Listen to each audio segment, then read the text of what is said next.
The mineshaft was heavily surrounded by guards, not to stop people from entering, but to prevent people from escaping. After knowing what this place was, who would run in on their own accord? Every day, many people were detained and escorted here, temporarily staying here. After the previous group of miners died, the new bunch would obviously be sent down. Those who refused to go down, immediately beheaded. Under the heavy pressure, even if they could only live for a few days, many people wanted to bet their luck. Maybe they would be an exception and not die? To prevent the escape of the miners who temporarily lived here, a tall wall was erected, piled up from heavy rocks. It definitely couldn't be dug through by normal people. It was like the Great Wall, reaching 65 meters, and just as hard to leap over. Moreover, guards patrolled underneath the tall wall. Escaping was as hard as climbing the skies. Of course, this was all with regards to normal people. Ling Han and Hunyo leapt up, arriving on the other side of the tall wall. "Who are you guys?" a guard immediately asked as 7 spears pointed towards them simultaneously. "Let them in." Bo Wenlin appeared. He stood on the tall wall in the distance. Once Ling Han entered the mineshaft, he would help along the way. The enemy wanted to suicide, so he obviously wouldn't mind giving it a push. After all, he couldn't see through Ling Han, who gave him a sense of extreme danger. Thus, he didn't want to fend against Ling Han head-on. "Yes, Lord Bo," the guards replied at once. Their duty was to stop miners from escaping. Someone wanted to go in? No matter, they'd die the second day after coming out anyway. Ling Han surveyed the area. Ahead was a large-scale mineshaft in the open, with interlocked adits unearthing downwards continuously, unfathomably deep. Even having dug so deep, water didn't come out from the bottom. Looking from here, not even a single miner could be seen. Apparently, they'd already entered the depths of the mineshaft. Threads of crimson-red gas rose up from within the mineshaft and stopped when they reached 3 to 1,000 to 2,000 meters up, forming a giant red cloud. Hunyo bared her teeth to reveal a fierce look, appearing quite anxious.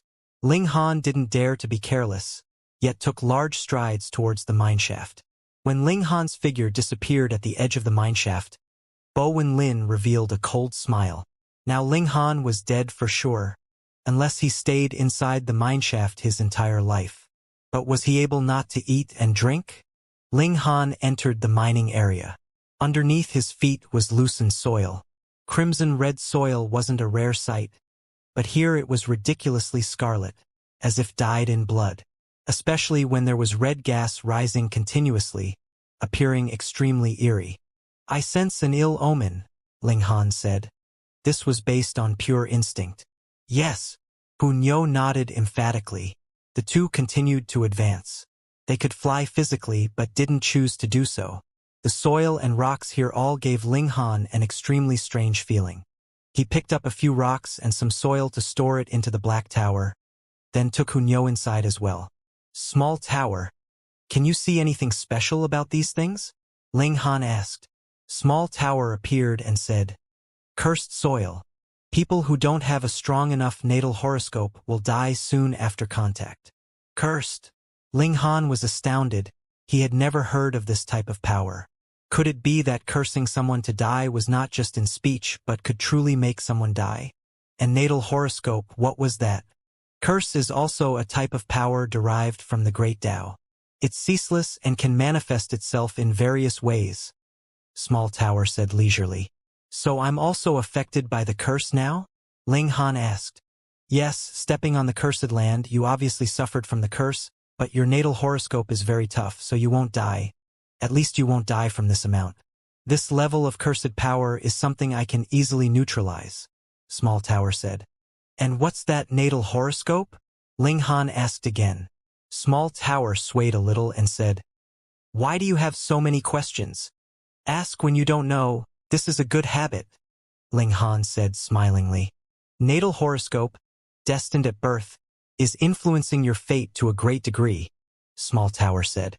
"In your 2 lives, your natal horoscopes are the same, making it possible to fuse 2 souls, and not making it just a simple possession." Elaborate. Ling Han suddenly became interested. "I don't have the interest to satisfy your curiosity." Small Tower immediately became haughty.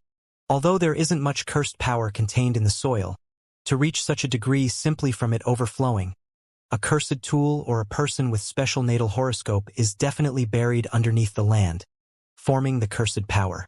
What about Hu Niu? Would she be affected? Ling Han asked again.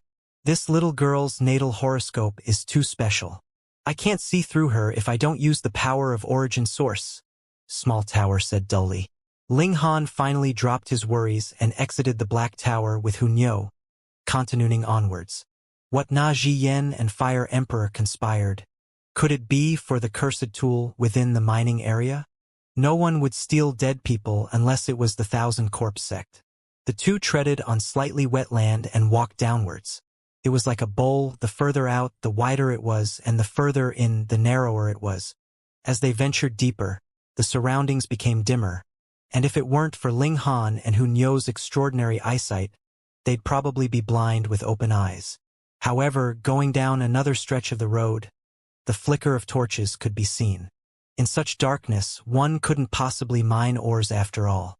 Seeing Ling Han's carefree look, with a little girl on the side pulling on the hems of his clothes, a few miners revealed an expression of disbelief and began to doubt their eyes, wondering whether it was an illusion or not. Ling Han's gaze swept by. He only saw that these people's faces were numb all over. After they entered here, they were equivalent to dead men, so who would still be composed? Food! Food! When they saw the dried meat in Hu Niu's hands, their gazes lit up, as if they were travelers seeing an oasis in the desert. Rushing over, they looked like they were going to forcibly take it. Ling Han was amused. A few normal people wanted to rob him, and Hu Niu? Hu Niu was most protective of her food, and immediately revealed a vicious glare. They dared to rob her food? Ling Han pulled on Hu Niu and said with a smile, "Want food? Sure, but answer a few questions."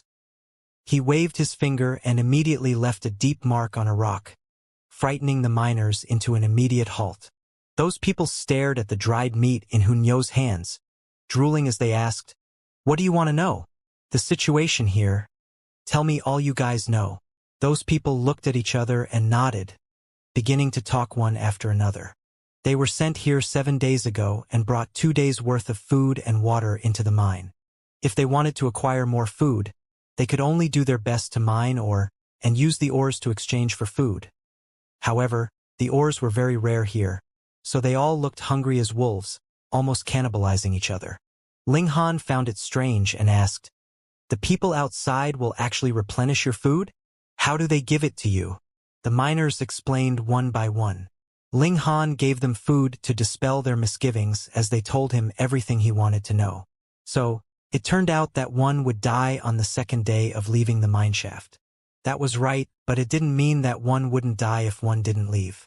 In here, some people would die suddenly after 3 to 4 days, and some people could drag on for 10 days to half a month, but without exception, all would die in the end.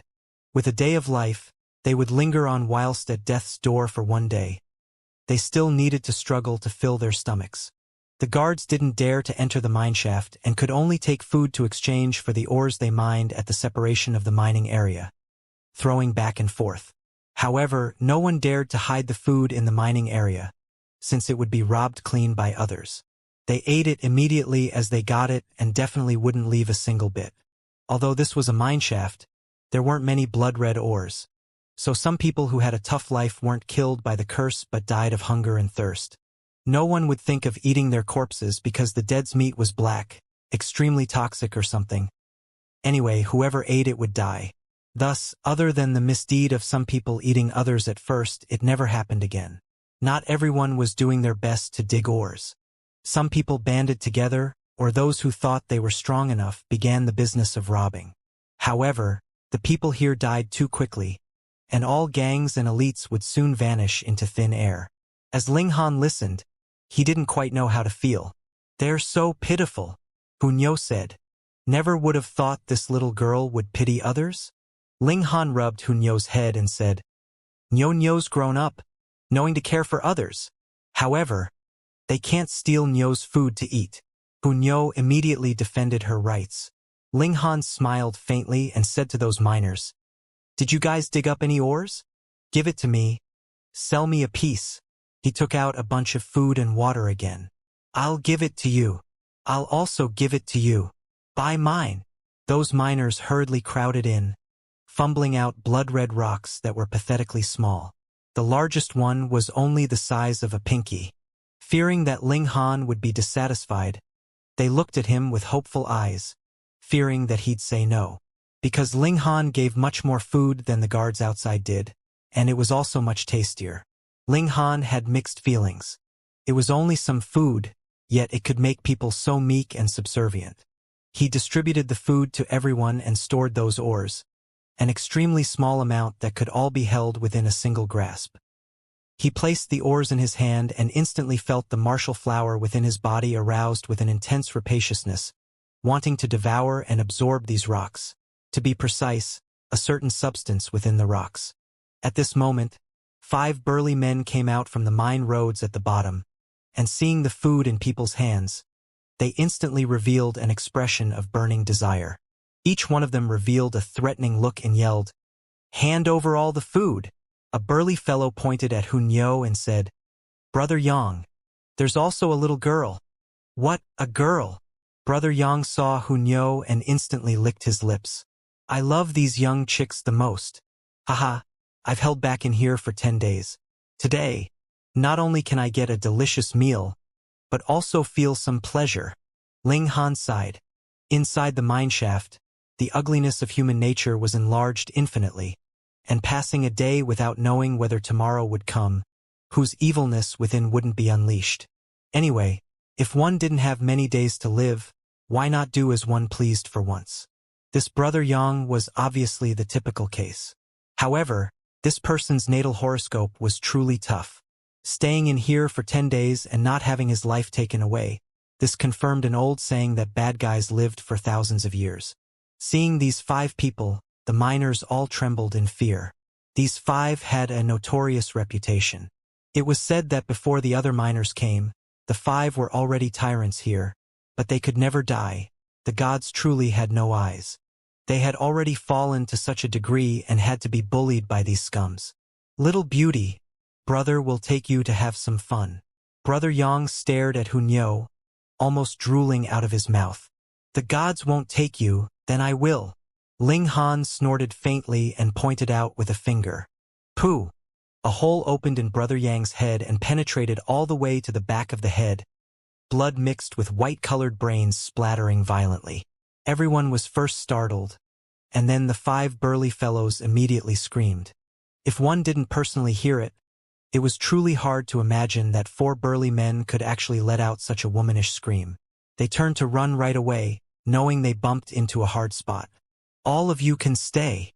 Ling Han flicked his fingers and 4 flashes of sword chi fired out. Poo, piu, piu, the 4 people instantly fell to the ground, thoroughly dead. The miners looked at Ling Han with gazes of reverence, and also filled with gratitude because once Ling Han showed his strength, they definitely would reply honestly. However, Ling Han chose to use food to exchange with them, evidently treating them as humans. "So we're still human." Some spirit ignited with the miners' eyes. So they weren't walking corpses waiting for death to befall them. Ling Han saw this and made up his mind to immediately communicate with the Fire Emperor and Na Zhiyan, making them give up on the idea of excavating the mineshaft. Then he would store all the miners into the Black Tower, purify the curse on them, and then have them leave. They were just a few normal people and couldn't possibly discover the secret of the Black Tower. They would only feel as if they slept, and then everyone would return to normal. With his mindset, Ling Han turned around. The martial celestial flower within his body could no longer endure the intense craving to devour these ores. Ling Han tried to refine the smallest rock, and a strange power was instantly extracted from within the ore and entered his dantian. Being absorbed by the martial celestial flower, the vein-like patterns on the celestial flower radiated and raised a wave of red chi. The celestial flower grew slightly. The extent was truly pathetic, but Ling Han was sure that the martial celestial flower certainly grew a little. However, his bloodlust was also stimulated, giving him the urge to act violently. This was shocking. The martial celestial flower's growth couldn't be separated from one's understanding of martial arts, without deepening martial comprehension. the celestial flower would never grow and bear fruit in the end, birthing a spiritual infant. Ling Han had the complete martial arts experience, so he naturally didn't need martial comprehension, but for others, martial comprehension was the most important thing after crossing into the flower blossom tier. These ores could let martial artists go around it. Inconceivable. If there were a bit more of these ores, then wouldn't a flower blossom tier, spiritual infant tier, and even a shattering void tier be easily achievable? Ling Han immediately stored the rest of the ores into the black tower and said, "Small tower? Analyze it. What are these things?" "It's an ordinary rock, with a slight bit of source power." Small tower very quickly transmitted a divine sense message to him. Ordinary. Ling Han was surprised. A rock that was capable of directly raising the martial cultivation of a flower blossoming tier cultivator. Could it actually be ordinary? If there was a countless number of these ordinary rocks, it was guaranteed that even a pig could advance to the shattering void tier. Even becoming an immortal might not be impossible. It would not be inappropriate to call them divine rocks, so how could they possibly be ordinary? Origin power? Ling Han shook his head. Why can't I sense that? Not origin power, but source power, Small Tower explained. Ling Han was startled and asked, "The same kind of source power in the primal chaos source rock?" "That's correct. But the amount of source power inside is pitifully little. I can't be bothered to absorb it," Small Tower declared in a tsundere tone. "Just hear what it was saying." Ling Han gritted his teeth. "You did it deliberately, didn't you? Trying to infuriate him, right?" He said, "I won't mind if you get me some, the more the better." He did not need martial comprehension, but his parents did. If there was a large supply of this type of mineral rock, he was sure that Ling Dongxing and Yu Hongchang would be able to smoothly break through to the flower blossom tier. He suddenly understood. Why was the Fire Emperor willing to spare no expense to obtain these ores? That was because this could allow one, in a situation wherein they possessed no cultivation technique and did not have enough ability of comprehension, to complete the leap over the Dragon's Gate leading to transcendence from this mortal world. However, if that was the case, it would be a little difficult for him to persuade the Fire Emperor to stop, because this involved breaking through to the next major cultivation tier, which also meant the difference of an additional 200 years of lifespan. Without breaking through to the flower blossom tier, mortals would only possess a mere 100 years of lifespan. The Fire Emperor had used up at least half his lifespan, so stopping him from breaking through to the flower blossom tier would be equivalent to taking his life. He was sure that this emperor would definitely not be persuaded easily. Since he is not willing to listen to persuasion, then I can only beat him into submission. Ling Han thought very violently. These rocks also possess extremely large amounts of violent traits. If you absorb too much with your current cultivation level, you will definitely not be able to control it. You will experience a drastic change in character and become a wild man that only knows slaughter and bloodshed, Small Tower said. When Ling Han heard this, he immediately gave up the thought of bringing some of these mineral rocks for his parents, and asked, "Even the Black Tower is unable to erase these emotions inside them? The hardest thing to grasp is human nature. Unless I erase all your memories completely," Small Tower suggested. "Forget it." Ling Han hurriedly shook his head. He had absolutely no desire to erase his parents' memories and for them to become complete strangers. Furthermore, he had a lot of confidence that he could deliver his parents up to the flower blossom tier. With an additional 200 years of time, he should be able to enter into the realm of immortals and get an immortal alchemical pill for his parents to help them succeed instantly. Ling Han was still quite confident in his personal talent in alchemy. Ling Han decided to deal with Na Zhiyan and the Fire Emperor first, then come back here to study this mineshaft and find out what exactly was buried inside. The two of them very quickly exited the mineshaft and began walking towards the city walls. "Halt!" the guards called out. The command they had received was not to allow anyone to leave this place. Bo Wen Lin appeared as well, a cold smirk at the corners of his lips, and said, "Young man, you are really acting recklessly. You even dared to enter into this mineshaft of death. Now, you only have half a day's time left to live." Ling Han smiled faintly. His natal horoscope was extremely tough, Unless he stayed in the mineshaft for a number of years, he would not be affected by the curse. Furthermore, even if he was, didn't he still have the Black Tower? This divine item had extraordinary skill in matters like eliminating evil and curses.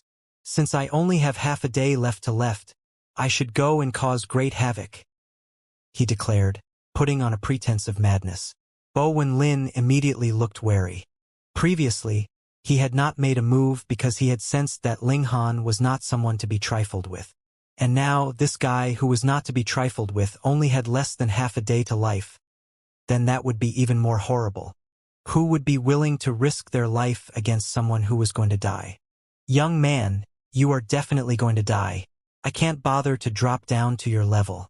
However, I will follow you and watch you die, he declared. Ling Han grinned and asked, Really? You will follow me wherever I go? You dare. Haha.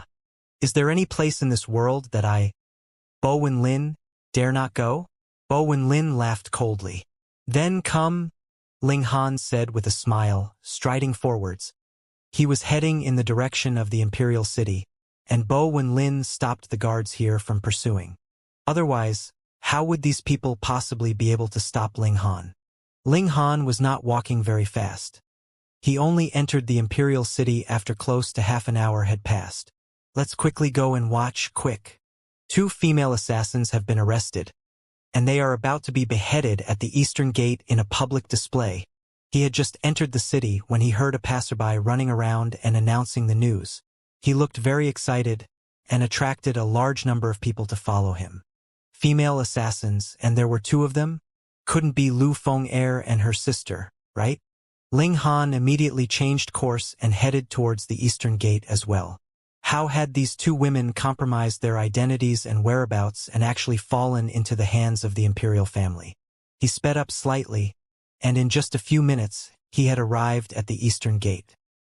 He saw a tall stage had been erected in a public square. There were 2 girls being held down on the executioner's block. Their hair hung loose, and there was no way to distinguish their appearance. But with how Ling Han was familiar with the air of these 2 girls, he could confirm that these were the Lu sisters. Were these 2 people really made out to be assassins? At the side, someone was announcing the crimes of these 2 girls.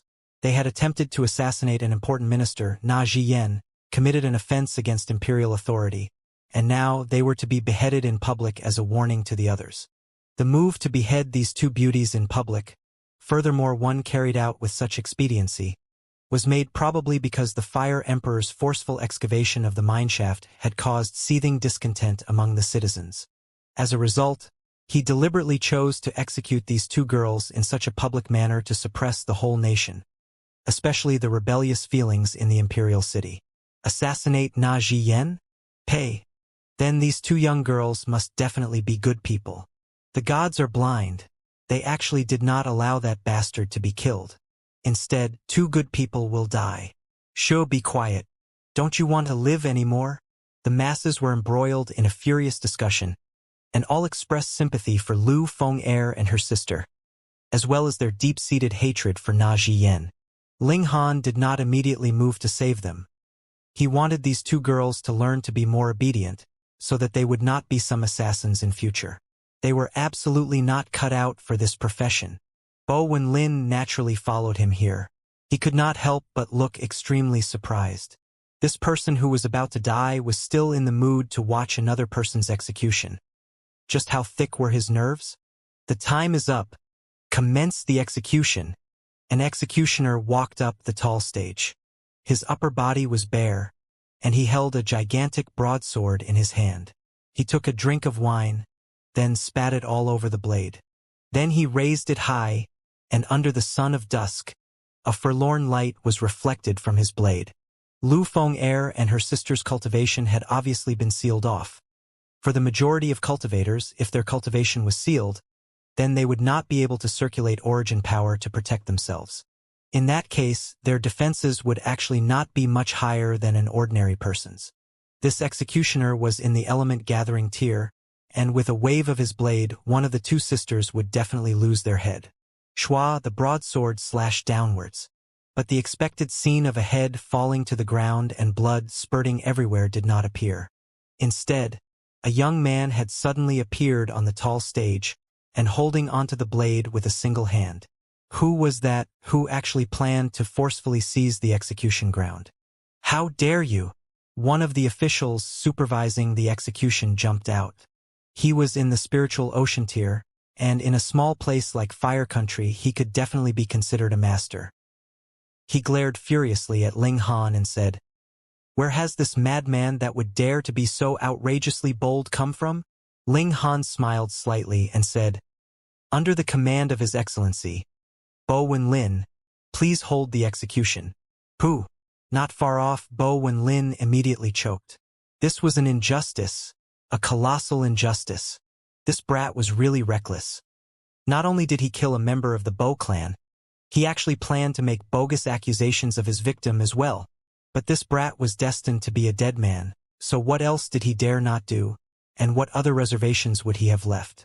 Bo Wenlin, as a great master of the spiritual ocean tier, in addition to the reputation of the Bo clan, was unknown to none in the imperial city. Instantly, countless eyes swept over to focus on him. With their united actions, that official naturally spotted Bo Wenlin as well.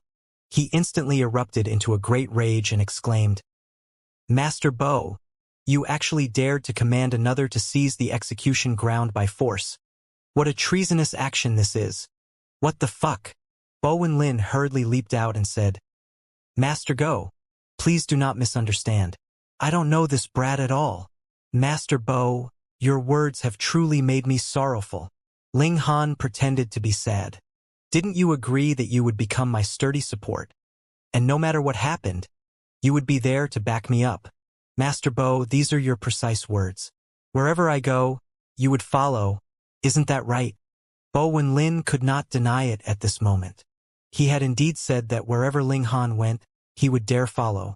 But with the way that Ling Han had simply picked out these words and repeated them, their meaning was completely different. He had been used to standing in a high position. How could he have possibly encountered this kind of situation in the past? He had actually turned dumb from his anger, and did not know how he should refute this accusation. But in the eyes of others, this was obviously a tacit agreement. Hiss, old nine of the Bo clan is really brave that he dares to even seize the execution ground by force. Master Bo is really a good man. He knows that anyone who attempts to assassinate Na Jiyen are faithful officials and martyrs, and wanted to leave behind sparks for Fire Country. That's odd. When did Bo Wenlin make a turn like he's a completely different person that he would actually do something like this? Some were praising Bo Wenlin, whereas others were expressing doubt. There was really too wide a disparity between his usual behavior and his actions now. Bo Wenlin was a master in the spiritual ocean tier, and thus naturally heard the whispers of the masses. Inwardly, he wanted to throw up blood. He was absolutely not that kind of man, all right? What business was it of his if commoners lived or died? It was only because Ling Han had killed his son that he had made a move to stand and oppose Ling Han. As a result, Ling Han had actually dug out such a gigantic pit for him to leap into. "Master Bo, my mission has been completed, so I'll hand things over to you now," Ling Han said, smiling, then said to the two girls, "Quickly thank Master Bo for his kindness in saving your lives." Lu Feng Air and Lu Ru Air's chains had been unlocked by Ling Han, and their cultivation was unsealed as well, so they recovered their cultivation. They were not the slightest bit dumb, and immediately cooperated with Ling Han's act, bowing daintily in Bo Wenlin's direction and both saying at the same time, "Many thanks, Master Bo." Right, even if he jumped into the Yellow River, there would be no way to wash himself clean. "Let's go." Ling Han stretched out a hand each and grabbed both girls, immediately fleeing. "Master Bo, we'll meet again in the usual place." "No way you are leaving." One of the supervising officials quickly moved. He stretched out his right hand to grab Ling Han's back. He was skilled in palm techniques, and with this move of his palm, tightly woven patterns flickered brightly. It was as if a tree demon had spread out its roots, clawing at Ling Han. In truth, a mere breath of air from Ling Han could easily kill that official. However, he used the ghostly immortal steps. His figure moved in a bizarre manner and easily dodged his attacker's palm strike. Then, his figure sped up, and the farther he went, the faster he moved. Bo Wenlin hurriedly broke out into run in pursuit. He definitely had to detain Ling Han, or he would really be unable to clear his name. Master Bo, you intend to flee as well? The supervising official sneered darkly. His figure made a sharp about-turn, and delivered a palm strike in Bo Wenlin's direction. Your sister! Bo Wenlin's nose was almost bent in his anger, and he exclaimed, Master Go! I was going to recapture those 3 escaping criminals. Hung. Why didn't I see Master Bo make a move just now? Then, and now you are so proactive? Master Bo, you wouldn't be purposely stopping me from pursuing the criminals, would you? The supervising official asked coldly, his expression clearly saying that he had seen through Bo Wenlin's deception. Fuck your sister. You're the one stopping me now. Bo Wenlin could do nothing but make a move of his own. He had similar ability with that supervising official, so how could he simply allow the latter to attack him as he liked? However, with this move to defend himself, it was as if it was a confirmed fact that he was trying to assist Ling Han and the others in their flight, making the supervising official smirk repeatedly. What the fuck? At this moment, there were 10,000 curse words streaming through his heart. Ling Han brought the 2 girls all the way outside the city, then tossed them away and said, For assassins to fall low to the extent that you have, it's really enough. Just honestly find a man and marry him, then obediently stay at home to take care of your husbands and teach your children. Hung, it's all your fault. You were the one who caused others to misunderstand. In the end, the moment we left Yun Shuang's place, it led to a large number of people all gathering around us to ask this and that. As a result, trouble happened. Lu Ru'er declared defiantly. Ling Han rolled his eyes and asked, So this is my fault? Naturally. Lu Ru'er pushed all the blame onto Ling Han. Ling Han waved his hand and said, Fine. I won't argue with you two. In short, the 2 of you have to leave the Imperial City immediately. Then what about Na Ziyen? I will deal with him, Ling Han replied calmly. Are you sure you aren't merely boasting? Lu Ru'er's expression was filled with doubt. Ling Han humphed and said, If you 2 still won't leave, then I'll send you both back. I'm sure that Na Ziyen would extremely hope to see your 2 cut off heads. We'll leave, all right? Lu Ru'er fumed. Many thanks for saving us again, young Master Han. Lu Feng'er was much more sensible. She bowed to Ling Han daintily, and forcefully pulled her younger sister into a bow as well. Thanks, Lu Ru'er said reluctantly. Ling Han nodded and said, In a few days at most, you 2 will hear the news of Na Ziyan's death, so just go with a peaceful heart for now. Yes. Lu Feng'er tugged Lu Ru'er along with her and left. Lu Ru'er, meanwhile, kept turning back around, as if she wanted to continue arguing with Ling Han. Sister, he is the son of the skies, and not someone we would be able to reach. Even if we force ourselves to reach up to him, we would only be scorched mercilessly. Lu Feng'er was aware of her sister's feelings. Don't look at how she was fighting so fiercely with Ling Han. In truth, she was simply low in emotional intelligence, and did not know how to express her own feelings. Thus, she could only pester him endlessly in order to attract Ling Han's attention. Lu Ru'er turned her head back round, her face covered with traces of tears. Ling Han returned to the Imperial City, and had not even reached the city's entrance yet when he saw Bo Wenlin and that supervising official had joined forces and chased him all the way here. Who knew whether they had resolved the misunderstanding or otherwise? Hunyo did not make a sound all this while, but was in an extremely good mood at this moment because the 2 hateful women had left, and she was able to monopolize Ling Han again. Brat, you actually dared to return? Bo Wenlin asked darkly. He was really about to be angered to death by Ling Han's actions. Ling Han smiled and asked, With Master Bo to back me up, what do I dare not do? Die! Bo Wenlin charged out. He definitely had to apprehend Ling Han personally to prove that he indeed had no relation with Ling Han. Master Bo, you are being naughty again. Ling Han laughed. Shio, Hunyo streaked out and slammed a direct punch into Bo Wenlin's lower abdomen. How terrifying was her battle prowess! Added together with the tremendous advantage of 2 major cultivation tiers, it was naturally a doubtless crushing suppression. With a pong, Bo Wenlin became akin to a cooked lobster, his whole body arched. Ling Han deliberately heaved a sigh and asked, "Master Bo, why do you have to do this?" The execution official's eyes were so wide they were in danger of popping out. That was Bo Wenlin, someone whose cultivation and ability were on par with his. In Fire Country, Bo Wenlin was definitely a strong character, yet he was actually knocked over by a punch from a little wisp of a girl. This was a little too much, wasn't it? If he stepped up, wouldn't that be his fate as well? Hiss, where had these 2 monsters come from?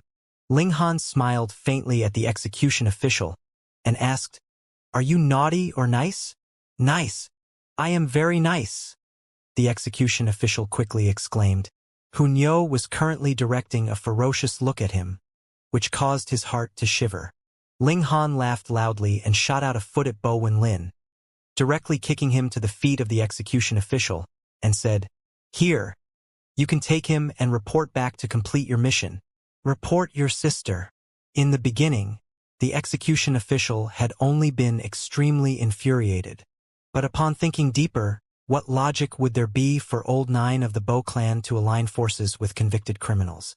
Therefore, he immediately believed in Bo Wenlin's explanation that he had absolutely no relation with Ling Han or the 2 female criminals. Bo Wenlin groaned miserably. Though that punch of Hunyo's had not taken his life, the little girl did not control her strength, either. The blow was enough to make him feel as if all his internal organs had flipped over, which was an incredibly terrible feeling. Now he could not even speak. The only thing he felt like doing now was to throw up. Ling Han waved Bo Wenlin off with a hand again, and said, "Master Bo, didn't you say you'd follow me to the ends of the earth? Please do not be scared off." With a stride, he turned around and left. The execution official did not dare stop him. Instead, he quickly lifted up Bo Wenlin and followed closely behind as if he was Ling Han's lackey, which made him incredibly sullen. After traveling for a while, Bo Wenlin finally got his breath back and was capable of walking by himself. However, with every step he took, he could still feel a heart-wrenching agony in his lower abdomen. He pulled aside his robes to take a look and could see there was a bluish bruise on his lower abdomen. The center of the bruise was already beginning to turn black. Hiss! This little girl was really ruthless in her attack. The direction they're heading in is Na Ziyan's residence. Not good. Bo Wenlin and the execution official's facial expressions changed drastically. This was a very easy guess. Those 2 female criminals had been convicted with the crime of attempted assassination of Na Ziyan, and since Ling Han was in cohorts with them, it was extremely natural to deduce that he, too, had the idea to assassinate Na Ziyan. Na Ziyan, a popular subject of the current Fire Emperor who had overflowing power in his grasp. If they allowed Ling Han to kill Na Ziyan, the 2 of them, as related individuals, would definitely have to bear blame as well. Quickly go and inform all the officials. The 2 of them exchanged a look and hurriedly split ways to complete their respective tasks. Ling Han did not walk too quickly, as if he was giving them time to inform others. He walked slowly and unhurriedly but still arrived at his destination 20+ minutes later. Na Ziyan's residence had originally belonged to an imperial prince, but this imperial prince was extremely unsatisfied with his position and secretly planned to seize power. In the end, he had not even begun his plans when he was completely suppressed by imperial might. This residence was naturally confiscated and had now been bestowed upon Na Ziyan, which showed how much the emperor favored him. Shua, a troop of soldiers filed out from the main doors, all of them carrying various weapons, looking quite ferocious. A man who looked to be the captain of the troop strode out, a silver helmet on his head and a long sword hanging at his waist, which made him look majestic and imposing. This man was actually in the spiritual pedestal tier. "I am the great commander of the internal imperial guards, Si Kongjin. How dare you, fiend, quickly surrender without resistance?" he shouted loudly. Ling Han's gaze swept over the troop, and he smiled. Master Bo, did you not say that you had arranged everything for me and all I have to do is to enter the residence and kill Na Jiyen? Why are things different than what we have previously planned? Bo Wenlin was so infuriated he almost stumbled in his anger. When do you fucking plan to stop defrauding me? But at this moment, one of the elites of the spiritual pedestal tier of his clan had already stepped out, so it was not his place to speak at all. Thus, he merely stood humbly and quietly behind that elite member of his clan. Fiend, don't you dare feign madness. Si Kongzhen stared coldly at Ling Han, not daring to make a reckless move. He had already been informed that the little girl by Ling Han's side was capable of knocking Bo Wenlin down with a single punch, which was extremely bizarre. Therefore, he had no choice but to proceed with extreme caution. Ling Han smiled and said, I have come to converse with Na Jiyen. So why is there need for such a big parade of troops? Go and ask Na Jiyen to come out. If things can be settled peacefully, then all of us can still drink wine happily tonight. How could a nameless nobody be qualified to meet with Master Na? Si Kongzhen asked icily. Ling Han sighed and said, These words are much too hurtful, and I really do not like hearing such. Hunyo, what do you think we should do? Beat them up. Hunyo waved her little fists in the air. We use might to enforce submission.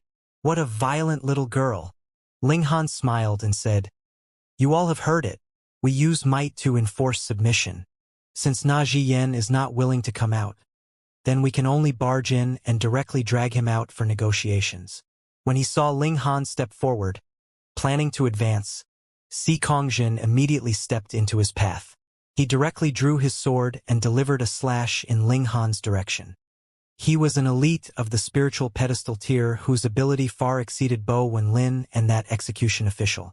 As his slash advanced, not only did 4 flashes of sword chi form, there were also multiple flames dancing, making this attack look extremely terrifying.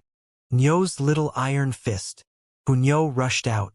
Peng, one punch was enough to send Si Kongzhen flying. Pooh! When they saw this scene, all of them choked. That was Si Kongzhen they saw. He was an extreme elite in the 7th layer of the spiritual pedestal tier, and people stronger than him in the entire fire country could be counted on 10 fingers. But now, he was actually sent flying by a single punch from a little girl. Who could believe such a thing was possible? Gods, was this little girl a monster? What cultivation level did she have to be at to be able to do something like that? Furthermore, this was only the kid. Ling Han had yet to make a move. Pa, pa, pa, pa. Pa applause rang out as a white-robed man walked out of the residence. This man was tall and slender, and handsome to the point of being almost beautiful. It was as if his black locks were a spiritual snake, and actually moved without any form of wind blowing. He looked at Ling Han, smiled and said, It is such a delight to have friends coming from afar. I am Na Jiyen. How should I address this friend? Surprise flashed through Ling Han's eyes. This Na Jiyen was actually in the flower blossom tier. Strange, this was extremely strange.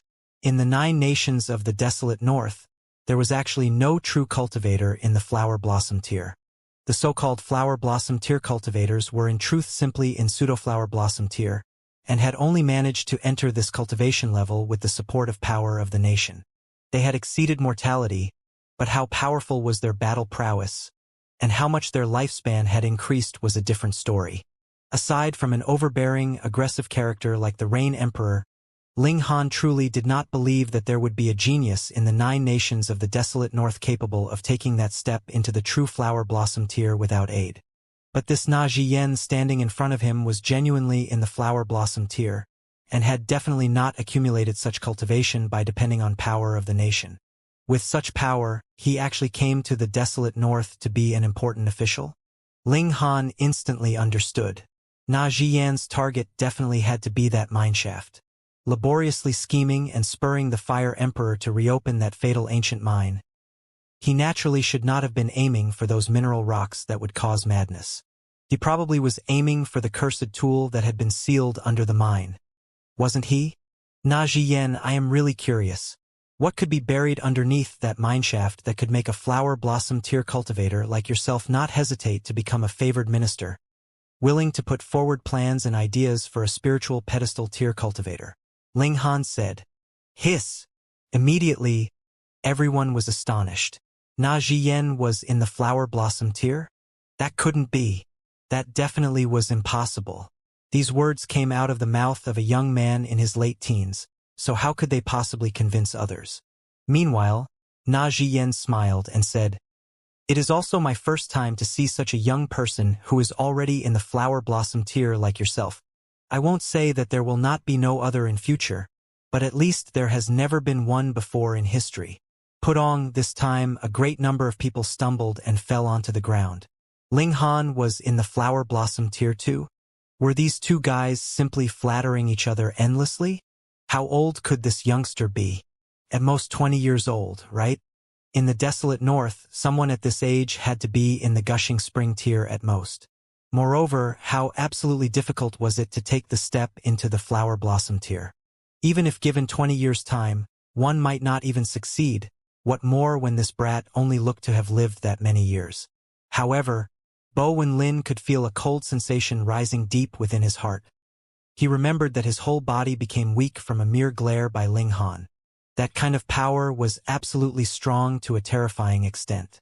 What if Ling Han really was in the flower blossom tier? His son's vengeance, forget it. This might bring ruin to the entire Bo clan. Ling Han laughed and said, Master Na is merely amazed due to lack of experience.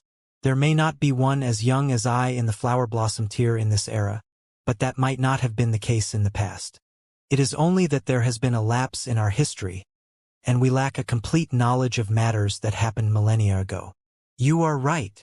Na Zhiyan nodded, then changed the subject as he said, However, for such a young the flower blossom tier cultivator like yourself, I think that there is definitely no other who can compare to you in this world. Nyo, he's looking down on you, Ling Han said to Hunyo, smiling. Beat him up. With a flash, Hunyo's figure vanished from everyone's sight, and with a xiao, appeared right in front of Na Zhiyan, her little fists shooting towards him. She had never used any kind of martial arts technique. She would only use her fists to punch, her claws to tear, and her teeth to bite, and these three simple moves were enough for her. Na Zhiyan released a sudden grunt. He had not foreseen that Hunyo could move so quickly. No. He had not imagined at all that such a little girl was actually a cultivator, and furthermore, he could sense from this one move that the power behind her blow, no matter what, had to be at least at the level of the flower blossom tier. If he really was struck by such a punch, he might not die, but his dick would probably burst. What else could happen? Hunyo was really too short, so if her punch landed, where do you think her fist would hit? Though Na Zhiyan looked beautiful, he was definitely not a female. How could he actually dare to allow Hunyo to punch that kind of place? He quickly waved a hand, and a wall of ice froze up in front of him. There were multiple unadorned, ancient characters flickering on the ice. This kind of pattern was really rarely seen. Ling Han was extremely curious. The patterns were a display of one's martial intent, and though most people had endless differences in their respective patterns, the principle was still the same. One could still trace another's pattern to its source. For example, in this plane, all cultivation techniques and martial arts techniques had been developed from over 100 different ancient arts. The corresponding similarities they shared could still be found. But Na Zhiyan's patterns were extremely unfamiliar. They definitely originated from an ancient art that was absolutely different from the norm. How strange. This man had strange origins, and his aims were also quite strange. Peng Hunyo's fist landed solidly on the ice. Ka. Immediately, cracks appeared on the ice. Then it shattered. However, it managed to help Na Zhiyan gain enough time to remove himself from danger. Yet Hunyo continued an endless barrage of attacks, pursuing Na Zhiyan, so he could only retreat continuously away from her blows. One by one, walls of ice appeared, and subsequently were shattered. One kept stepping back relentlessly, whereas the other pursued even faster. Eventually, it became a one-sided thrashing on Hunyo's part as she did not give her prey the slightest bit of opportunity to fight back. Hang! Na Zhiyan was finally enraged, and with a cold humph, the strange scene of a tide rising in the ocean actually appeared behind him. He opened his mouth suddenly, and Pu spat out an arrow of water. Upon a closer look, there were similar ancient characters spread all over this arrow of water. This was no ordinary arrow of water, but one filled with destructive power, capable of becoming a threat to a flower blossom tier cultivator. Hunyo finally halted, then with an abrupt turn, narrowly dodged this attack. At the same time, this also gave Na Zhiyan enough time to finally get his bearings, and for the first time in this exchange, obtain an edge over her. Na Zhiyan's face was filled with absolute shock. He exclaimed, "How could this be? So young, and yet already in the flower blossom tier." A flower blossom tier cultivator that had yet to reach his 20s was already enough of a shock that his eyeballs almost popped out of his head. What more Hunyo, who only looked to be about 5 or 6 years old. Even if she started cultivation when she was still in the womb, how could her cultivation reach this level? The others were practically about to pass out from shock. With this exchange of blows, the aura of the flower blossom tier was fully exposed, making fear and reverence rise up in all of their hearts. This was because flower blossom tier cultivators had completely discarded their mortality and ascended from the mortal world. Aside from those at the level of rulers in martial arts, this kind of aura would absolutely suppress everyone else. This time, they had no choice but to believe the facts in front of them. Whether it was Na Zhiyan or Ling Han, or even a 5 or 6-year-old little girl, they were all in the flower blossom tier. This was unnatural, absolutely unnatural. When had flower blossom tier become so cheap? All of a sudden, there were 3 such mighty cultivators, and moreover, 2 of them were still so young. Ling Han grinned and said, "Frog that sits at the bottom of a well, do you now know there will always be someone else better no matter how perfect things appear to be?" Hunyo bared her teeth at Na Zhiyan. She had yet to use her strongest weapon. Na Zhiyan still looked very astonished and asked, "Are you the excellent disciples of Heaven's Sword Sect or Cloud Phoenix Sect?" "Neither." Ling Han shook his head. "You don't have to guess our origins. I came only to say one thing. Immediately stop the excavation of the ancient mineshaft. I regret that I cannot comply with your wishes." Na Zhiyan shook his head as well. "Young man, no matter which party you come from, you must definitely not interfere in this matter. This is a word of advice from me. If not, your only path is death." "Oh, is it really so exciting?" Ling Han laughed loudly. "Then I want to play even more." Na Zhiyan's face was filled with displeasure, and he asked, "What do you think of my skill?" "Not that great. I will be able to subdue you in 3 moves." Ling Han tossed out casually. Na Zhiyan almost died from fury. Forcibly suppressing his anger, he said, "Where I come from, even if there aren't 100,000, there are at least 80,000 people at my level. And there is at least 10 or 20,000 people stronger than me." Hiss! The faces of those from Fire Country all twitched uncontrollably. What kind of terrifying party was that flower blossom tier cultivators numbered 10,000? One had to understand, in the whole Fire Country, only the old emperor from 4 generations ago managed to break through to the flower blossom tier with the aid of power of the nation. Furthermore, the power of the nation of one country was only sufficient to produce 1 flower blossom tier cultivator. Moreover, there were even people stronger than flower blossom tier, and there was even as many as 10 or 20,000 of these terrifyingly powerful people. Too terrifying. What kind of party was that? Ling Han gave an indifferent "oh" and said, "Then I'm really curious now, which party did you come from?" That is none of your business. You need only know that if you stand against me, you will suffer a tragic end." Na Zhiyan said coldly. "Nyo, tell me, are we people who have managed to grow so far by being scared?" Ling Han suddenly asked Hunyo. "No!" Hunyo exclaimed clearly. "Then if someone threatens us, what should we do?" Ling Han asked. "Beat him till he surrenders. Use violence to beat him into submission," Hunyo declared with extreme ferocity.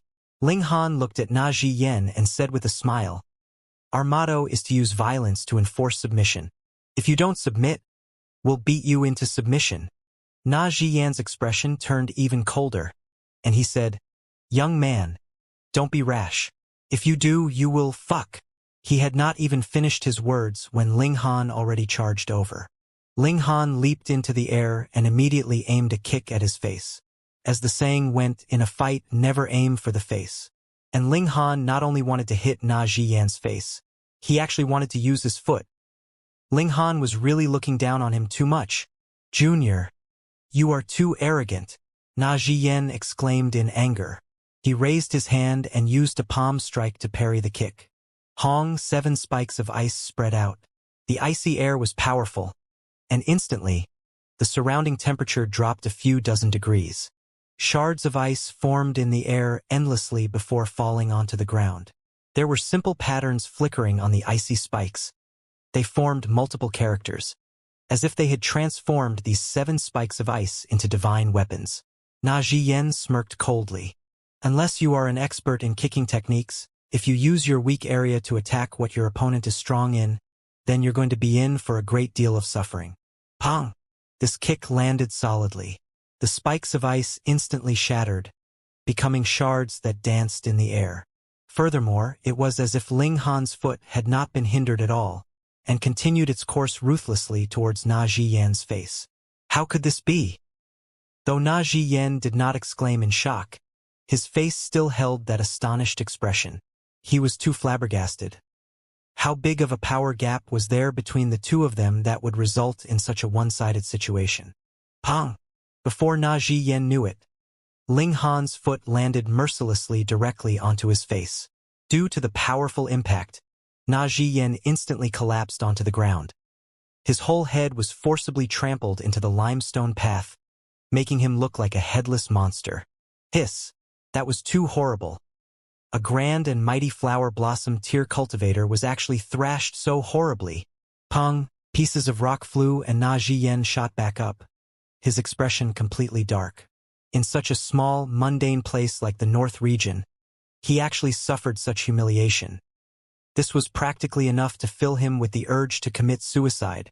Thankfully, it was not witnessed by any members of his party, or he would really have no pride left to face them. "Ju? Pong!" He just said one word, and immediately was knocked over by another kick from Ling Han. His head was once again buried in the limestone path. A hint of sympathy flashed over the faces of all the bystanders. In their eyes, flower blossom tier cultivators were a revered existence as if they were gods. But a being like that was currently suffering so terribly now, having his head being repeatedly stepped on by another. Really, they didn't know what to say anymore. Fuck! Na Zhiyan shot out of the ground for the second time, but like before, he merely said one word when he was once again stomped back into the ground by Ling Han's foot. 3 times, 5 times, 10 times. By the 10th time, Na Zhiyan finally understood that he was completely no match for Ling Han. Thus, he decided to be more obedient. He not only didn't shoot back out of the ground, he did not make any more sound. He was acting like a complete ostrich, but what could you do about it? AI. For a flower blossom tier elite to do this kind of thing, what a humiliation. But all knew that the reason for that was because Ling Han was too powerful, and was completely superior to him in battle prowess. What else could Na Zhiyan do but submit? Fun! Hunyo clapped her hands, then swept a threatening glare over the spectators, and asked in displeasure, "Why does Nyo not hear applause?" Pa pa pa pa. Everyone hurriedly began applauding. They could not afford to offend this little girl either. Ling Han smiled slightly, crouched on the ground, and asked, "Master Na, can we converse calmly now?" Na Zhiyan wanted to cry but had no tears. He had been trying to resolve things peacefully, but the other party was so damn violent. At first, Ling Han had a little girl attack him, then he himself attacked. How many times had he been thrashed by now? But in front of these two violent characters, how could he dare voice any objection? He quickly clapped a hand on the ground, expressing that he was willing to have a peace talk. "Then talk nicely. Don't bury your head deep into the ground, or I will think that you have some complaint about me." "Oh, right. You don't have a complaint about me, do you?" Na Zhiyan pulled his head out of the ground, shook his head quickly and exclaimed, "I wouldn't dare. I wouldn't dare. Wouldn't dare or wouldn't? Ling Han asked, smiling. Wouldn't, and wouldn't dare to either.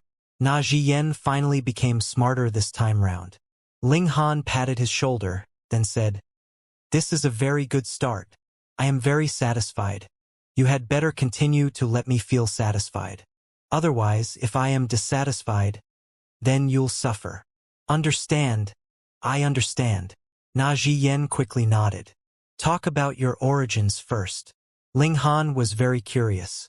Na Zhiyan's martial arts inheritance seemed to be greatly different from the traditional Tao of this world.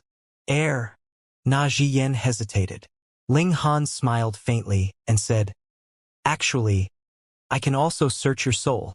Na Zhiyan's face instantly turned green. If his soul was searched, then his spirit would be completely destroyed, and he would be deader than dead. However, soul search was definitely not something that a flower blossom tier cultivator should be able to use. But the problem was, what other flower blossom tier cultivator could be as young as Ling Han? Thus, he would rather believe Ling Han's threat than doubt him only to regret later. I come from the sea race, he quickly answered. Sea race? Ling Han was surprised. In both his lifetimes, he had never heard of this sea race. Where had this party come from? Wait, outside the desolate north was the ocean, so was the sea race a race that resided in the oceans? Na Zhiyan nodded, and without waiting for Ling Han to ask, began to explain. Actually, the majority of this world is sea. I come from the northern sea. Aside from that, there also exist 4 other seas: the eastern sea, the western sea, the southern sea, and the central sea. No wonder Na Zhiyan had said that where he came from, there were 100,000 flower blossom tier cultivators, and there were at least 10 to 20,000 people stronger than even the flower blossom tier. The 100,000 flower blossom tier cultivators you mentioned, were you referring all the seas, or just your northern sea? Ling Han questioned. Our northern sea, Na Zhiyan answered honestly. Ling Han's expression changed slightly. Though he had never gone to the central prefecture or the other 3 regions, he roughly estimated that there were only about 100,000 flower blossom tier cultivators in them altogether. The north region had the least, possibly not even having 10,000. But merely the northern sea already had 100,000 flower blossom tier cultivators. If all 5 seas had about the same power base, then how powerful was the sea race? Among your sea race, which sea is the most powerful? He asked. Naturally, the central sea. That is where our sea emperor resides, the place that all members of the sea race hope to reach. Na Zhiyan declared, filled with longing. Give me some concrete details about the martial arts level in your northern sea, Ling Han asked. Since Na Zhiyan had already spoken, he no longer had any intention to keep matters hidden. He said, In our northern sea, the leader is naturally the royal clan of the sea race, and beneath them, there are a great many general clans. When he saw Ling Han shoot him a glare, he hurriedly added, General clans have at least powerful elites of the deity transformation tier, whereas the royal clan has at least heaven tier ultimate elites. It is rumored that there were even a few kings that had broken through to the shattering void tier, and they are the most powerful existence in the whole world. The shattering void tier. Ling Han could not help but feel rueful. How important was it to be born in a good era? In his last life, there was a great shortage of spiritual qi in the whole world, and the environment for martial arts was terrible. Even monsters like the Sword Emperor could only be trapped in the heaven tier. And with his talent in alchemy, if he had been born in an era like the current one, he definitely could have broken through to the shattering void tier, or even become a true immortal simply with alchemy. The current him was absolutely not qualified to stand against an ultimate elite of the shattering void tier. When he touched on the subject of the shattering void tier, Na Zhiyan seemed to have regained his confidence. He said, Human races, sir, even if your battle prowess is monstrous, you are still only in the flower blossom tier after all. There is no way that you would be able to match the sea race of our northern sea. Furthermore, I am under the command of a lord from one of the general clans to come here to retrieve an ancient object. I shall leave upon retrieving it. Us members of the sea race dislike land, and will definitely not invade the land masses. These words were quite believable. At least, Ling Han had never heard of the sea race in his last life. Obviously, they each minded their own business, and did not make any attempts to trespass onto each other's territory. Ling Han laughed loudly and said, "Has your brain been kicked by a donkey? In the territory of our human race, you still ask me not to meddle in the business of others." Na Zhiyan instantly felt cold. It was one thing how powerful the sea race was. The problem now was that he had fallen into Ling Han's hands, and whether he lived or died was completely at the latter's whim. He quickly said, "I know my mistake. I know my mistake." What a humiliation. An elite of the flower blossom tier would actually act so humble. Though people could not hear what Ling Han and Na Zhiyan said, simply looking at the submissive, servile display that Na Zhiyan was putting on, they were aware that he now wanted nothing more than to lick Ling Han's shoes. Disdainful. General clan? Those that have heaven-tier cultivators? Ling Han rubbed his chin, then asked curiously, "Since your sea race is so powerful, why did they send someone like you?" Na Zhiyan was feeling very depressed. The martial arts level of this desolate north was not that high. Even someone like him should be strong enough to do as he liked. He said, "I am one of the sea demon race, and am naturally proficient at bewitching. That lord from the general clan has no desire to create any great uproar, because that mineshaft is too strange. If there were many members of the sea race who died there, it may even attract the attention of the royal clan." "Then what exactly is the object that you seek?" Ling Han asked. Na Zhiyan hesitated slightly, then said, "It is said to be a vial, but I am not very sure. What is it used for?" "I don't know either. All I know is that the Lord values it very much and has commanded me to do things quietly, but I must definitely obtain that vial." "Is the way you do things considered quiet?" Ling Han humphed, but when he thought about it, there was no communication between the seas and land. No matter how many people died on land, what relation did it have with the sea race? They would not care at all, so in this aspect, Na Zhiyan had really been doing things quietly. "Sir," Na Zhiyan said pitifully. His battle prowess was definitely considered top tier in the desolate north, but among the sea race, he could only be barely considered a strong cultivator. Thus, he did not have that kind of powerful aura, nor did he have the unyielding personality of a true elite cultivator.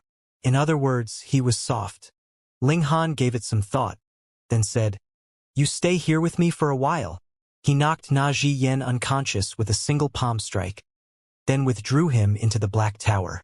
Because of this member of the sea race, who knew how many humans had died? Ling Han naturally would not let him go so easily. However, he still wanted to ask Na Zhiyan for some more information about the sea race, and thus had no plans to kill the latter as of this moment. Seeing a flower blossom tier cultivator so easily dealt with by Ling Han, everyone's hearts were filled with anxiety. If Ling Han wanted to kill them, that would merely be as easy as flipping his hand over. Flower blossom tier cultivators had transcended mortality, and were inconceivably powerful. Ling Han looked at Bo Wenlin, smiled and said, "Master Bo." "No, no." Bo Wenlin waved his hands quickly. If he was actually addressed by an elite cultivator of flower blossom tier cultivator as master, that was obviously like grilling him on top of an open fire. Ling Han said in displeasure, "Master Bo seems to like cutting off the words of others." Bo Wenlin really felt like dying. He simply did not want Ling Han to address him respectfully. What did he do wrong again? But when Ling Han said that, how could he dare to talk back? He merely shut his mouth obediently. "Come with me to see the Fire Emperor," Ling Han said, smiling. Bo Wenlin instantly hesitated. "It can't be that you're in the mood for some murder and want to kill even the Fire Emperor, right? Didn't Master Bo say that you would follow me wherever I go? I remember very distinctly those were your exact words," Ling Han said, smiling. "The thing I hate most is those who go back on their words." "Do you want me to hate you?" Hunyo bared her teeth, killing intent soaring.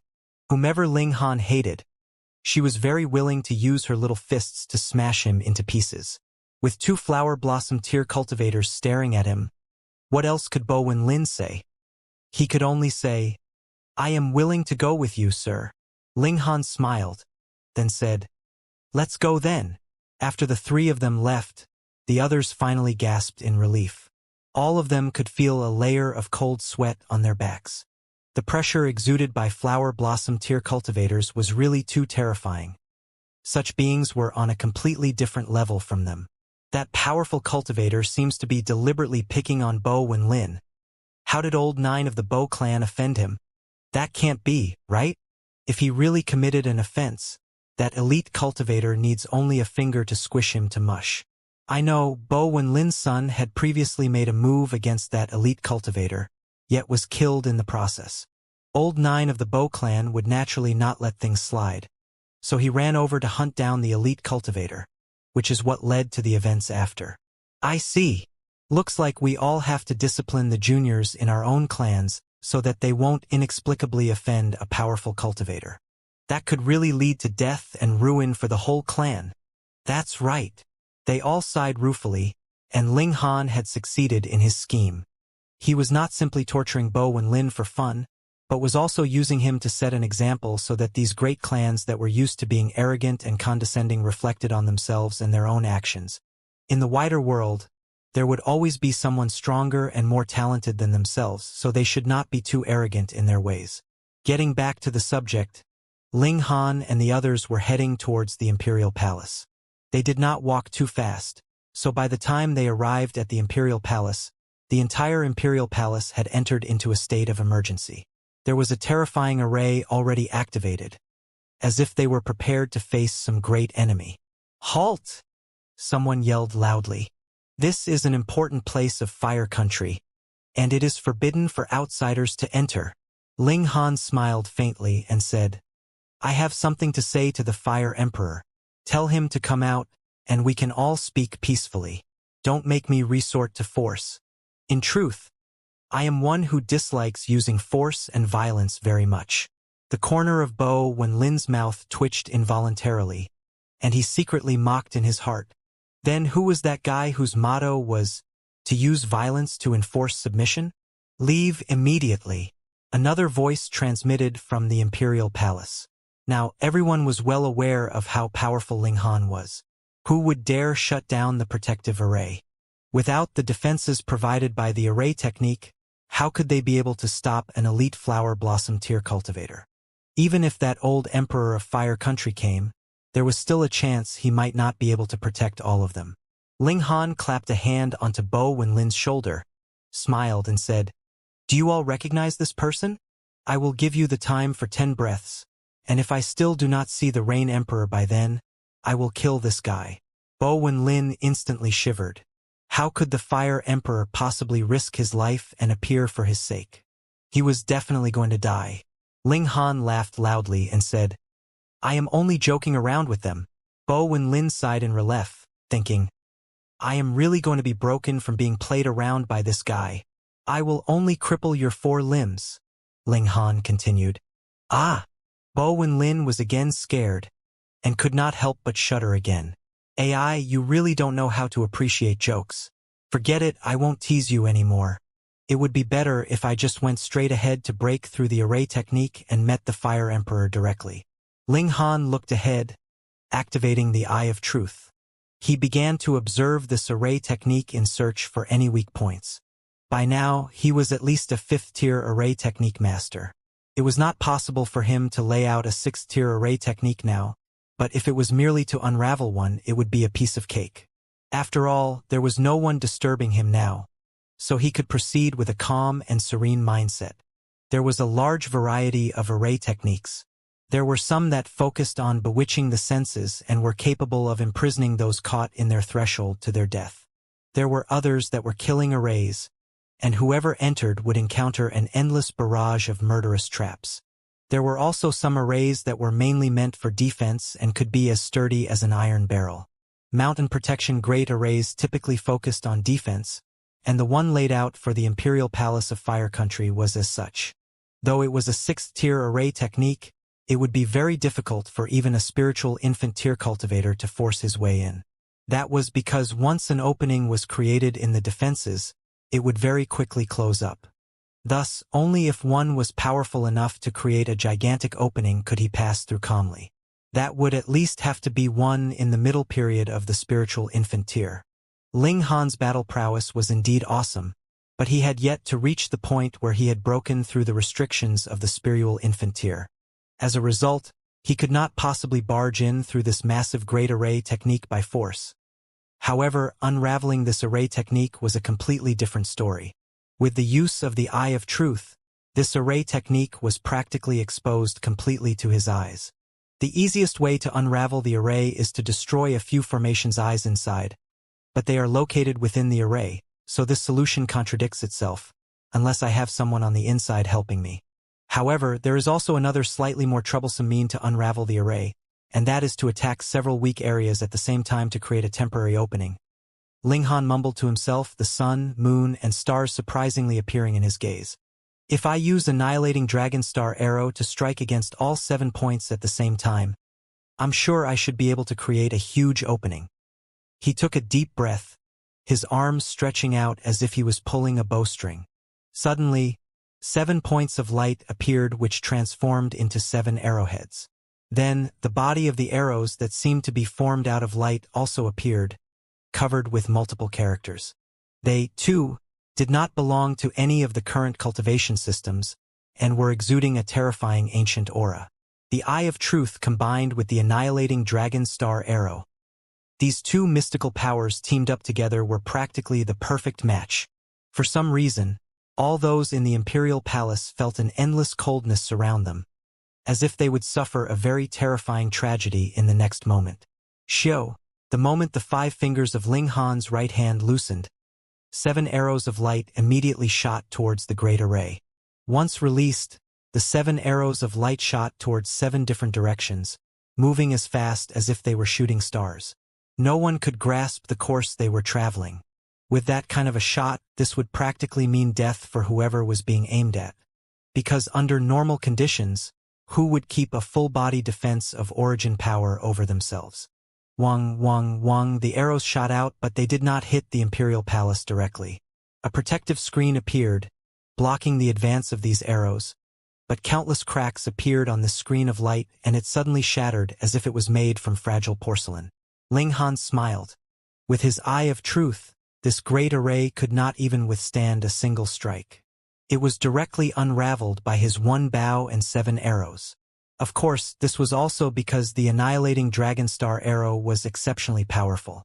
Otherwise, even if one managed to find the weak points, he might not be able to unravel the array either. After all, these weak spots were only relatively weaker than the other areas, so how could they be broken through by simply any random attack? However, the formation's eyes for the array had not been destroyed, and with the continuous gathering of the surrounding spiritual qi, the reconstruction of the great array had begun. Let's go! Ling Han did not have the time to practice his archery skills here. He immediately picked Hunyo up and entered the Imperial Palace. At this time, even if the great array was reactivated, there was not much use. Ling Han had already entered the array, and it would be considerably easier for him to unravel the array from within.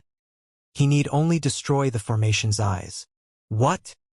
He actually unraveled the array and came in. That can't be. Can it?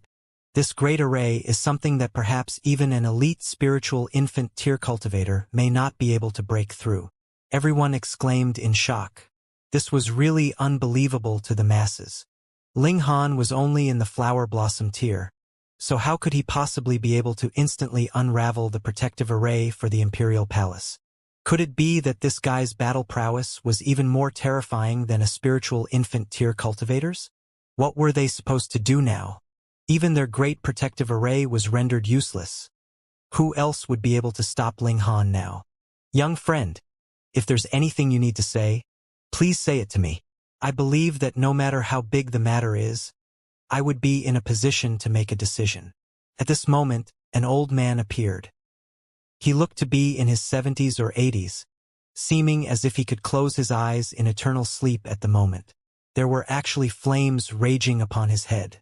These were not real flames, but rather flames of martial intent. What did the appearance of flames of martial intent imply? Forcibly boosting life energy by burning up own life and martial intent would allow one to reach their best condition in the late period of their life. This was something that could not be helped. When a cultivator entered the elderly stage, his blood and breath would be exhausted, and battle prowess would no longer be as powerful as it used to be. Only by burning the flames of martial intent would they be able to rise to a higher level for a single battle. But doing so, no matter who the victor was, their vitality would be greatly damaged. They did not have that many years left to live in the first place, and doing so would cause their remaining lifespan to fall to rock bottom. It might even be possible that they could die directly after this battle. The old emperor. Everyone knelt down, incredibly reverent. This was the Fire Emperor of 4 generations ago, and also the only flower blossom tier cultivator of Fire Country. He forcibly broke through to the flower blossom tier with the aid of power of the nation, and only within Fire Country would he possess the lifespan of a flower blossom tier cultivator. Otherwise, the moment he left the country's boundaries, due to the fact that he had lived for close to 300 years, he was definitely going to immediately rot. In the desolate north, flower blossom tier cultivators were the divine tools, whose duty was to protect the country and defend against external enemies. Ling Han was too powerful. One move was enough to unravel the great array, forcing the old emperor to appear. This had indeed reached the most critical time period for Fire Country. I only have one request. Immediately stop excavation of that ancient mineshaft, Ling Han said. The old emperor looked slightly hesitant. That old mineshaft could allow cultivators of the spiritual pedestal tier see some hope of breaking through. It was the hope for a real breakthrough. What did that mean? It meant that there would appear more than one ultimate elites of the flower blossom tier in Fire Country. Then, Fire Country could definitely have a chance at sweeping aside all other 8 countries and bring the whole desolate north under its banner. More land and more citizens would lead to an even stronger power of the nation. Then, there would appear even more flower blossom tier cultivators in Fire Country. Even if the mineshaft had been emptied out, power of nation would not dry up, and the great empire of Fire Country would thus be passed on for many generations. There was too much involved in this, so the old emperor was naturally hesitant. All right, I agree. After merely a moment, the old emperor nodded in assent.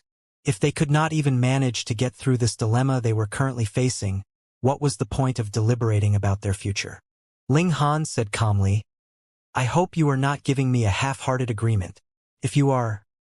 He drew out the demon birth sword, and with a wave 19 flashes of sword chi shot out. Every flash of sword chi was covered with simple, ancient characters. They were the bone marks he had obtained from the old mongoose, and could compound one's attack. They could practically be considered a mystical power on their own. His slash shot out at the skies, and a terrifying scene appeared. It was as if even the sky itself had cracked, and there actually appeared a black, empty void. Too terrifying. The power behind this slash was so strong it was unfathomable. Everyone could not help but shiver in fear. That was 19 flashes of sword chi. Was this guy really human? 10 flashes of chi would be considered to be a ruler at the very apex, so what kind of concept was 19 flashes? In the flower blossom tier, he was definitely invincible. This time, the old emperor had completely abandoned any naive ideas of falsely agreeing to Ling Han's request, letting time drag on. When 8 or 10 flower blossom tier cultivators appeared out of Fire Country, he'd stand against Ling Han then. But now, he realized that even if there were 80 or 100 flower blossom tier cultivators, they would only be delivering themselves up to die, what more 8 or 10 of them. I would not dare. He made sure his attitude and tone was most humble. Ling Han nodded, turned, and left. He wanted to properly interrogate that Na Jiyen. Ling Han arrived at the city gates, then entered the Black Tower with Hunyo and began Na Jiyen's interrogation. He wanted to know more information about the sea race. Inside the Black Tower, there was even less of a chance for Na Jiyen to put up a resistance. Whatever Ling Han asked, he would answer honestly, not daring to make the slightest attempt at deception. That member of the general clan that Na Jiyen was under the command of was named Xian Kongyun. The Xian clan was an extremely powerful existence among the general clans of the Northern Sea. Xian Kongyun, who was in the deity transformation tier, was an important character of that clan. According to Na Jiyan's private investigations, he was very ambitious. Why had Xian Kongyun not sent anyone, and instead only chose to send Na Zhiyan alone to perform this mission? Firstly, because Na Zhiyan had a special ability. Sea demons were born exceptionally proficient at bewitchment, and could send their enemies' soldiers back without even a fight. They might even be able to confound someone so much that their victim was not even aware he was being bewitched. For example, the Fire Emperor should be aware of the consequences of forcibly excavating the ancient mine. That was something that could weaken the foundations of a country and bring ruin to the whole power of the nation. Yet he still chose to obstinately cling to his course, fantasizing about the wonderful future he had as a flower blossom tier cultivator. One reason for that was indeed the great temptation the mineshaft held, and another was greatly due to Na Zhiyan's bewitchment. Secondly, because Xian Kongyun obviously did not want to alert any others, not even the own clansmen, about the ancient mineshaft and the mysterious vial. He must have read about it in some ancient classical book, and wanted to claim sole possession of it. This was something that could be confirmed based on the fact that he had only sent Na Zhiyan. Only one person. It would be extremely easy to kill him to keep him from talking. Ling Han's curiosity was spiked even further. A treasure that could make an elite cultivator in the deity transformation tier make such painstaking efforts just to attain it definitely had to be of incredible value. It was certain that that vial was definitely the cursed tool that Small Tower had mentioned, but what exactly was it used for? It was simple, he only had to dig it out. Ling Han had an extremely tough natal horoscope, and added with the presence of the Black Tower, there was absolutely no need for him to worry about being cursed. He could really go wherever and do whatever he liked in the ancient mine. Additionally, he also had one other thing to do, and that was to bring the miners into the Black Tower so that he could clean the effects of the curse on them. He arrived at the old mineshaft. At this moment, the Imperial Guards had already rushed over, bringing with them the Imperial decree of the Fire Emperor. They would soon close up the old mine, and would obey Ling Han's commands. Ling Han had all the miners gather at the upper level. Then, he activated the aura of the Flower Blossom tier to knock all of them unconscious before he took them into the Black Tower. He then left the old mine and threw them all out. As for the question when they would regain consciousness, or what reaction they would have, Ling Han couldn't care less. Young Master Han, you really can't stand against Master Kongyun. Na Zhiyan was practically ready to begin bawling. I have to make a progress report to Master Kongyun every 10 days, and tomorrow is the scheduled day for my report. Master Kongyun is already very displeased with the current progression rate. If things continue to be delayed, it can't be guaranteed that Master Kongyun would not come personally. By then, we'll all be in big trouble. That was an elite deity transformation tier cultivator. With a mere thought, he could crush a spiritual infant tier cultivator to death. No matter how monstrous Ling Han was, there was no way he would be able to fight back against such an existence. So soon, Ling Han frowned. If an elite deity transformation tier cultivator really came, what was he supposed to do to resist? After so many days, the two corpses of divine beings had already lost too much immortal level pressure. By now, they most probably would only be capable of suppressing a flower blossom tier cultivator, and that was practically useless for him. Did he still need help in standing against a flower blossom tier cultivator? Young Master Han, for the sake of our lives, please don't interfere in this matter. You are not capable of interfering, either, Na Zhiyan advised.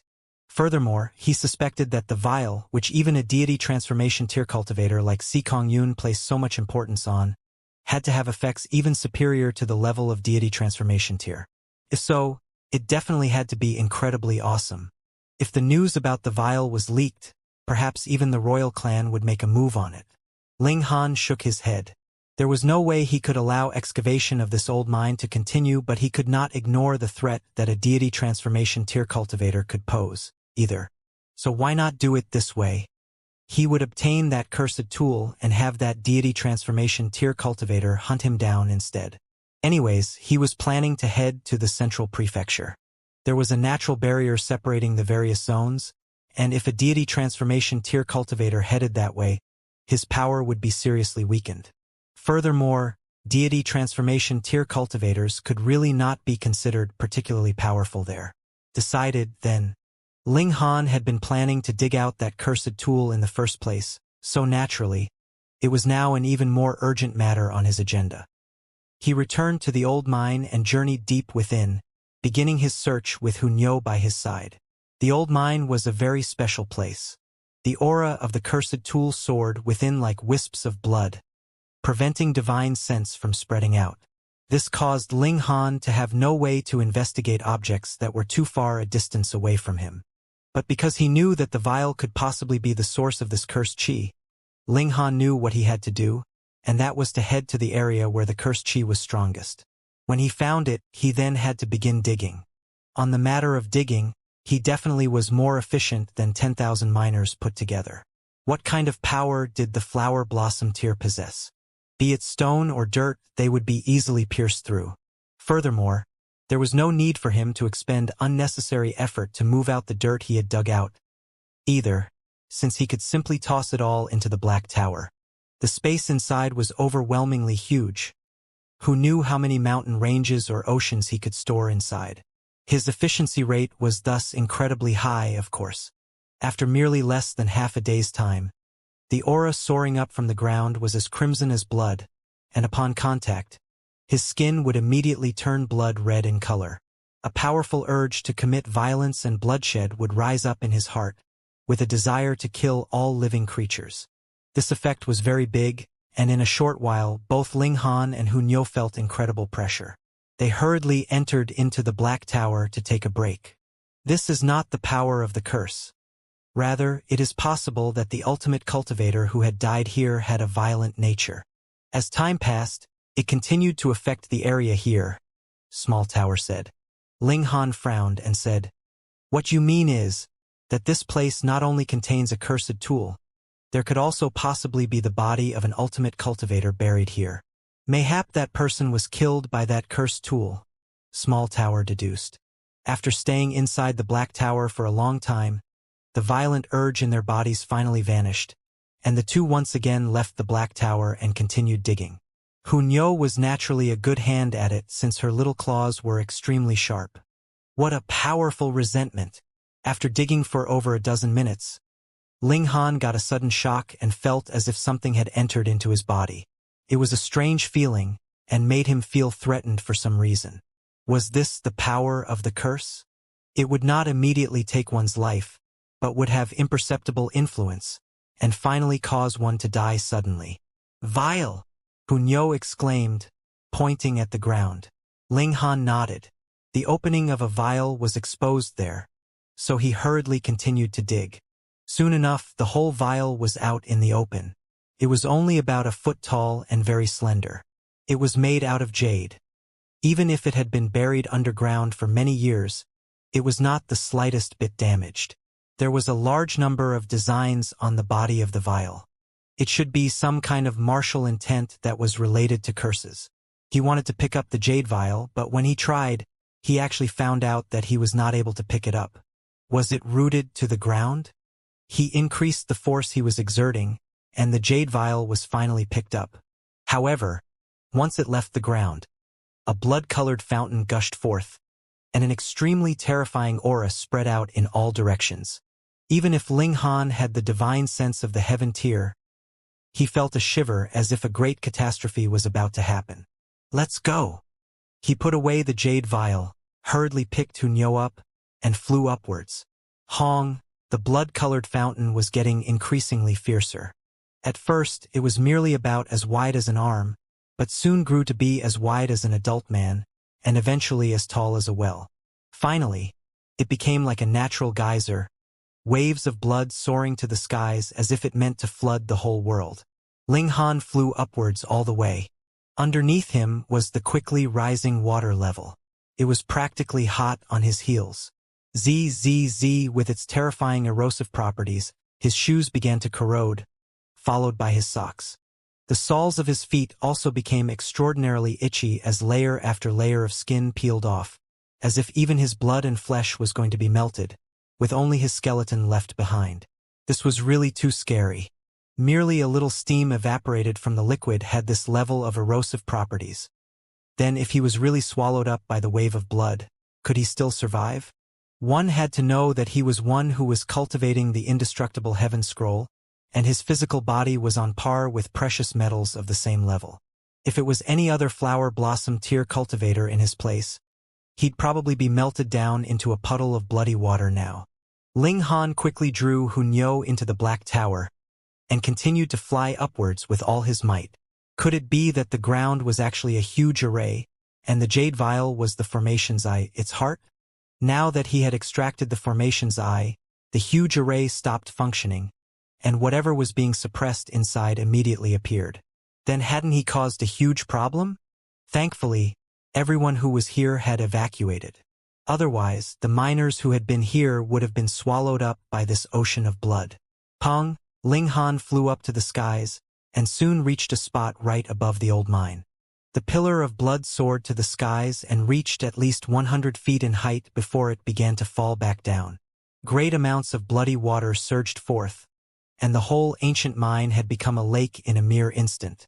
As far as the eye could see, it was a stretch of blood red. Ling Han stood on the banks of the lake and held his breath. There was a strong smell of iron coming from this bloody water, as if a great massacre had just occurred.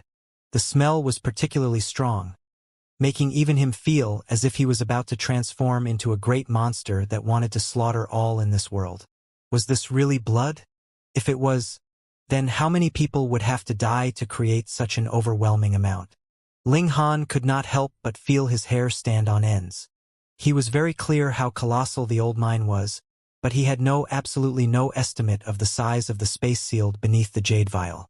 But to fill up merely the whole space inside the old mine, perhaps the blood of even 10 million might not be enough.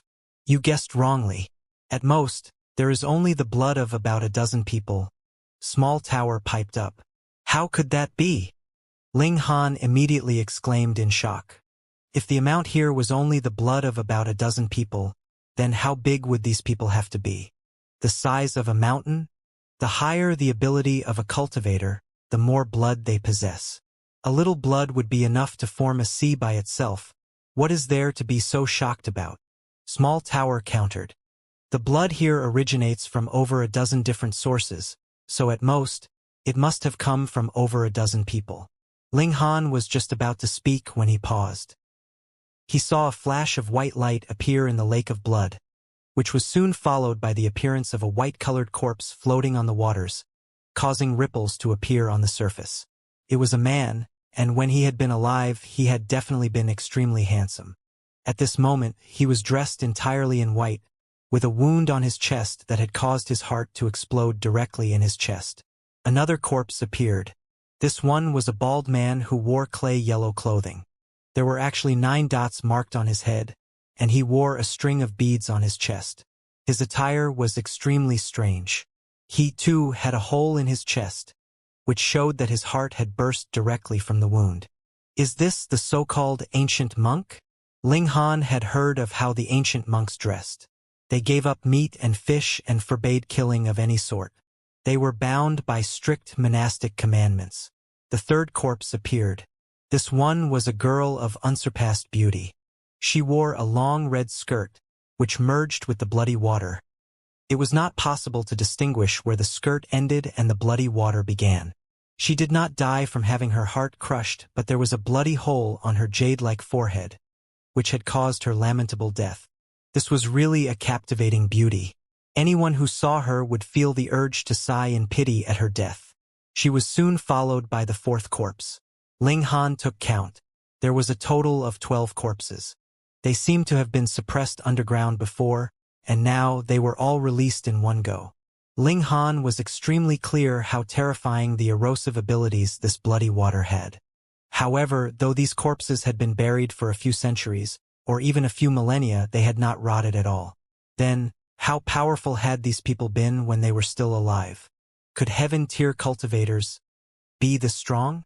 Ling Han was unsure. He now only possessed a sliver of the heaven-tier divine sense, and could only make a rough deduction about those who might have been on the same cultivation level as he had once been. He was not able to obtain a definite answer. Perhaps these people might possibly even have been in the shattering void tier. The problem was, although these people had all died from fatal blows to varying critical points, they shared a common feature, and that was that they had all been struck fatally by fists. They had their heart crushed or head pierced through by a punch as if they were facing an unsurpassed god, their only destiny to die in an instant. The blood of these 12 ultimate elites combined to form this lake of blood. What? A shocked expression appeared on Ling Han's face. There actually emerged a silver-colored spider the size of a mountain on the surface of the lake. Every single leg was like a divine spear, the aura exuding from it incredibly terrifying, making him feel as if he was made of fragile porcelain that, with the current barrage of aura, was beginning to crack. This was no illusion. Ling Han looked down and could feel multiple cracks appearing on his hands. At this moment, beads of blood emerged from these cracks, and there were more and more appearing. They formed a straight line and dripped downwards without end. Too terrifying. He was merely standing here at such a big distance, and it was enough to make him feel like he was about to collapse. Heaven-tier cultivators could not reach this level of power, and this world only allowed power up to Shattering Void tier level. Thus, this silver spider definitely had to be of the Shattering Void tier level. This giant silver spider merely glanced at Ling Han yet did not have any expression at all. It behaved high and mighty, as if it was an invincible creature. It did indeed have no need to look at Ling Han in contempt, because both parties were not on the same level at all. Just like how Ling Han would look at a common man, did he need to treat the other with contempt to reflect his superior might? It was merely a sweeping glance, and Ling Han felt as if his body was about to be crushed. His spirit similarly felt like it was about to burst. Perhaps Ling Han had to return to the heaven tier to be able to stand strong against this kind of aura, and that was merely the aura. Hong! It was at this moment a gigantic whirlpool appeared in the lake of blood. The waters immediately began to sink, and the speed was gradually increasing. Within a few breaths' time, the waters of the lake of blood had completely disappeared, and these 12 corpses had naturally disappeared with them. The silver spider stretched its colossal 8 legs and shrank in size before becoming a streak of light. With a shio, it leaped into the mineshaft and could no longer be seen. What was up with this old mine? Ling Han frowned deeply. At the beginning, he had only thought that a cursed tool had been buried here, or perhaps it was a great ultimate cultivator that had affected this piece of land. However, though he had indeed obtained a cursed tool, 12 corpses that had been extremely mighty in their lifetimes had also appeared. Furthermore, there was also a giant silver spider that he suspected was still alive. He couldn't even be sure if that was a false image from eons ago or a real creature. With power to that extent, he naturally had no way to get near it, and thus, of course, no way to study it closely. At first, he had thought that all the mysteries would be solved once the mine was completely excavated. But who knew that even more riddles would emerge? The bloody waters had completely vanished, and peace returned to the old mine. However, Ling Han was not the slightest bit at peace. He sensed that there were still great many secrets hidden in this world. In his last life, he had indeed explored numerous ancient sites, but in terms of level, this time could be considered number 2. The first on the list was naturally when he encountered the Black Tower, which had crushed him directly.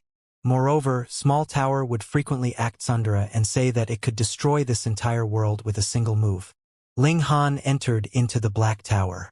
Since he was not able to figure things out for the moment, he'd first deal with that vial. Small Tower, what is this thing? He asked.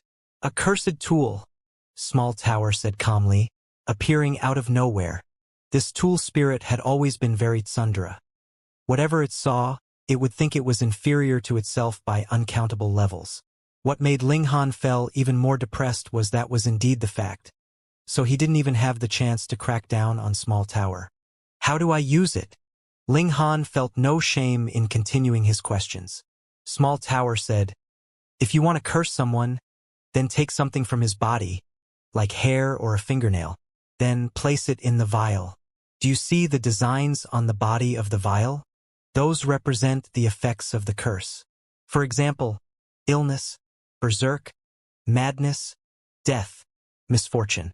Whatever curse you want to lay, activate the corresponding designs. Blood, flesh, hair, and skin have close relations with the main body and would be able to have effect even if there was a distance of 10,000 miles. Ling Han was surprised. He had initially thought that these designs were martial intent, but had not thought that they actually symbolized the button to curse someone.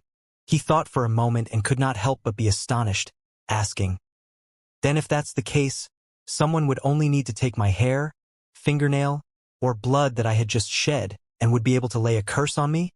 Naturally, Small Tower nodded.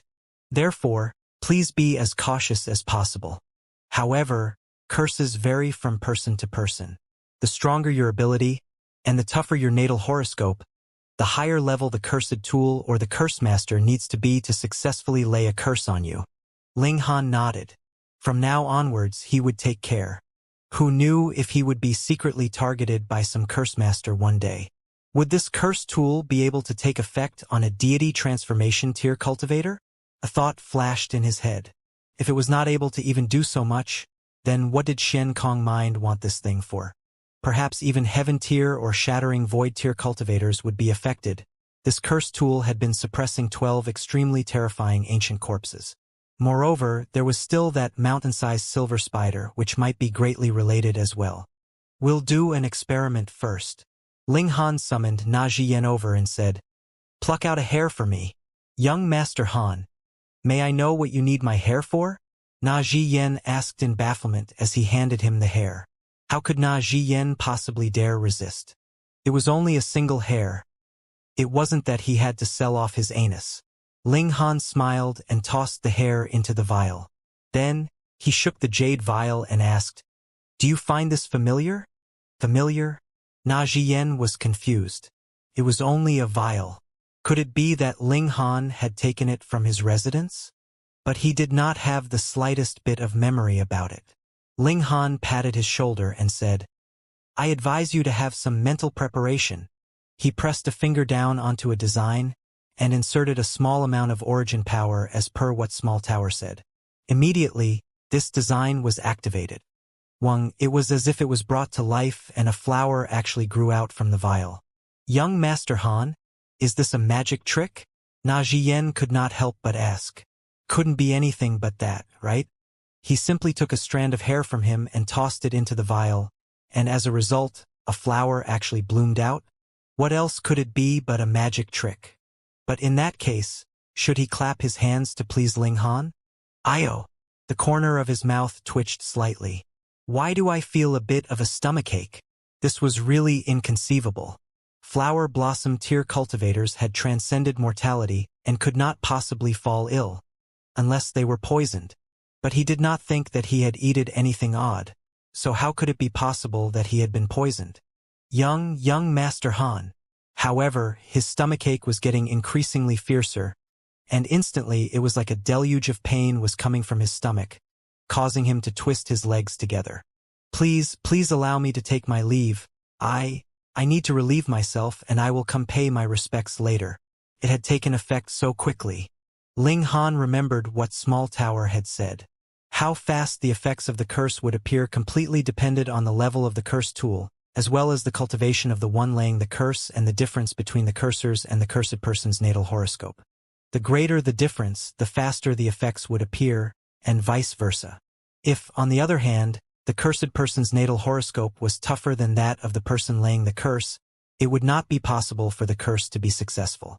This was really a good item to use in a sneak attack. Ling Han laughed and halted the inflow of origin power. The design that had lit up on the vial immediately dimmed, and that flower vanished as well. My stomach doesn't hurt anymore?" Na Zhiyan asked confusedly. This was really incomprehensible. The abdominal pain had come so suddenly, and vanished in a similarly sudden manner as well. If this had happened to an ordinary person, it could perhaps be believed, but it could not possibly happen to one who was in the flower blossom tier. He looked at Ling Han in shock, and exclaimed, "Young Master Han, is this something that you did?" Ling Han smiled calmly and said, "Experience it one more time." He activated yet another design. "Young Master Han, what do you want to do to me?" Na Zhiyan's face had turned green in shock. What damnable thing was this?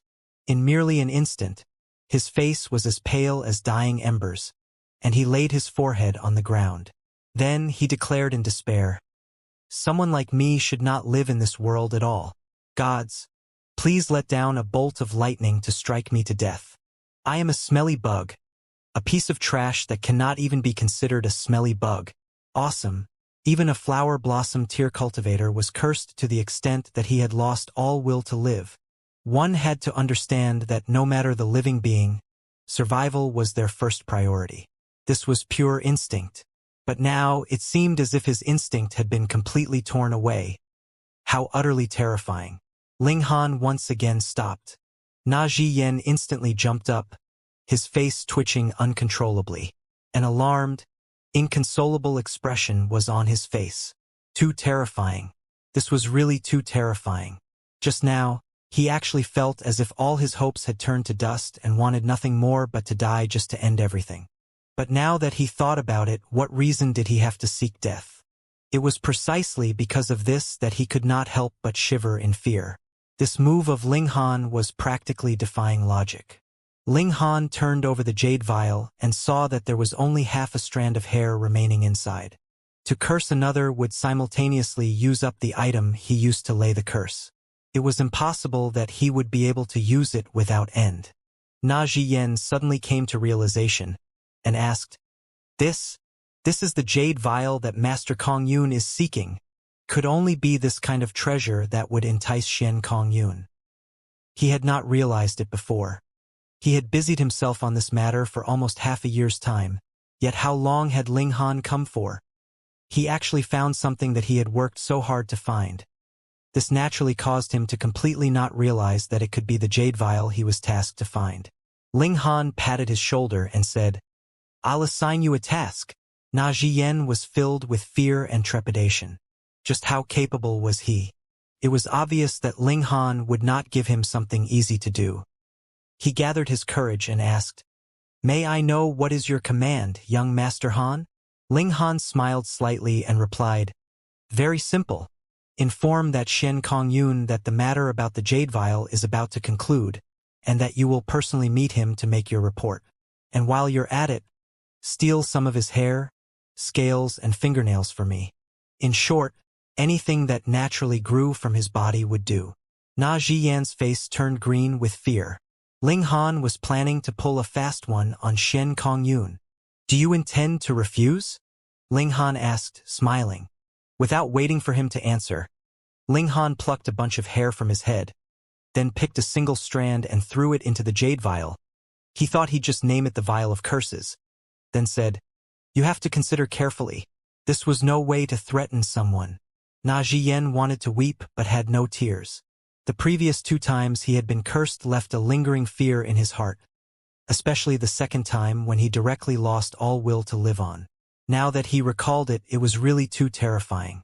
Obviously, Ling Han merely needed to obtain a single item from his body to enable him to activate a curse. And now Ling Han had taken a whole bunch of hair from him, so who knew how many times Ling Han could kill him with that?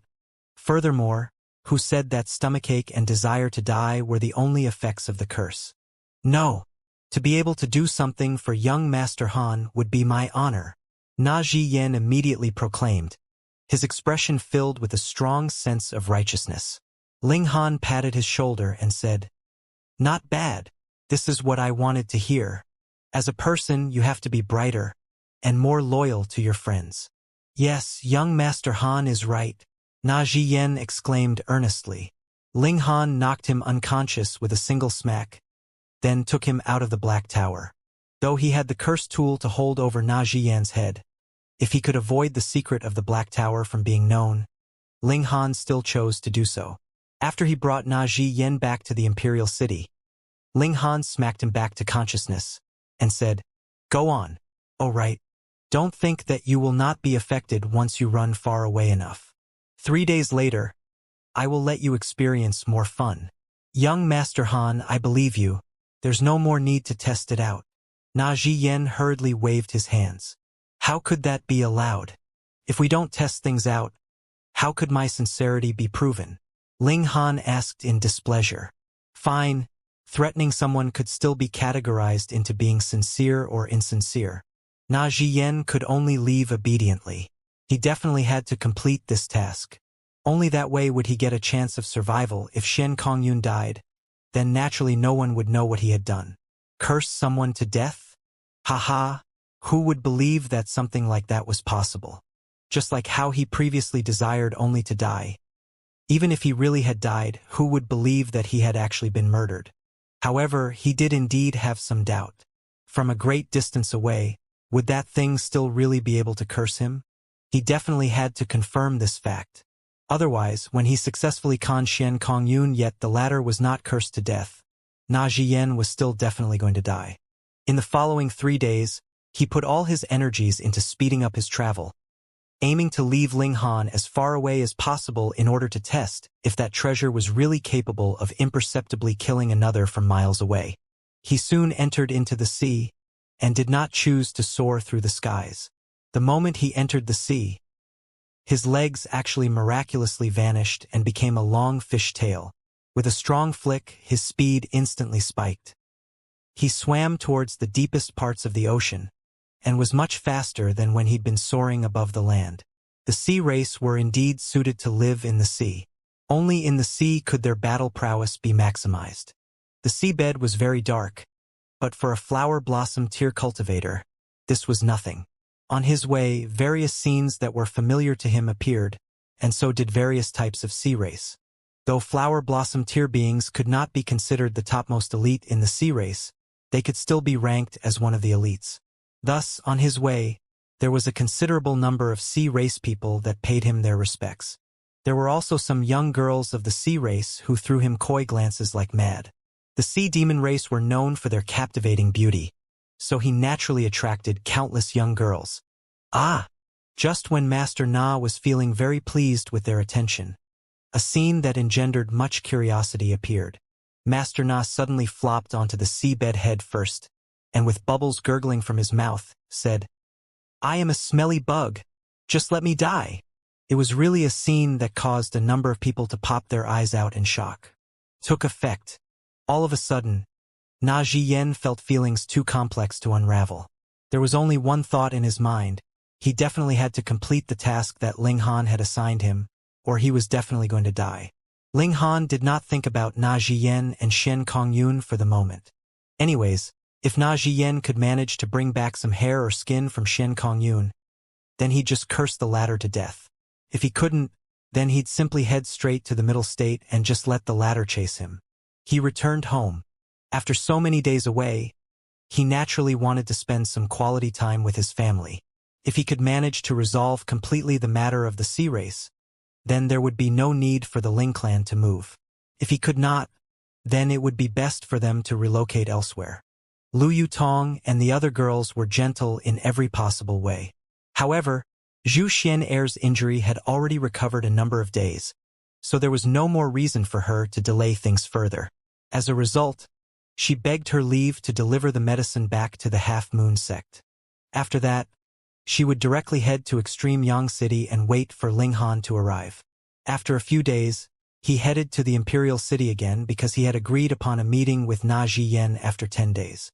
After staying in the Imperial City for a day, Na Zhiyan returned. He delivered up a sack and said, "Young Master Han, I only managed to obtain 3 scales that Master Kongyun had shed." He was afraid Ling Han would be displeased, and hurriedly continued, "Master Kongyun is a parting waters beast from ancient times. The scales he sheds are priceless materials for forging protective armor, so they are very difficult to obtain." Ling Han smiled and said, "That's all right. As long as these scales have been shed from his body, they should do." He knocked Na Zhiyan unconscious and drew him into the Black Tower. Then he took out the vial of curses, crushed a single scale a bit, and stuffed it inside the vial. After that, he directly activated the curse of death. Instantly, a flower bloomed. This meant that the curse had been successfully placed.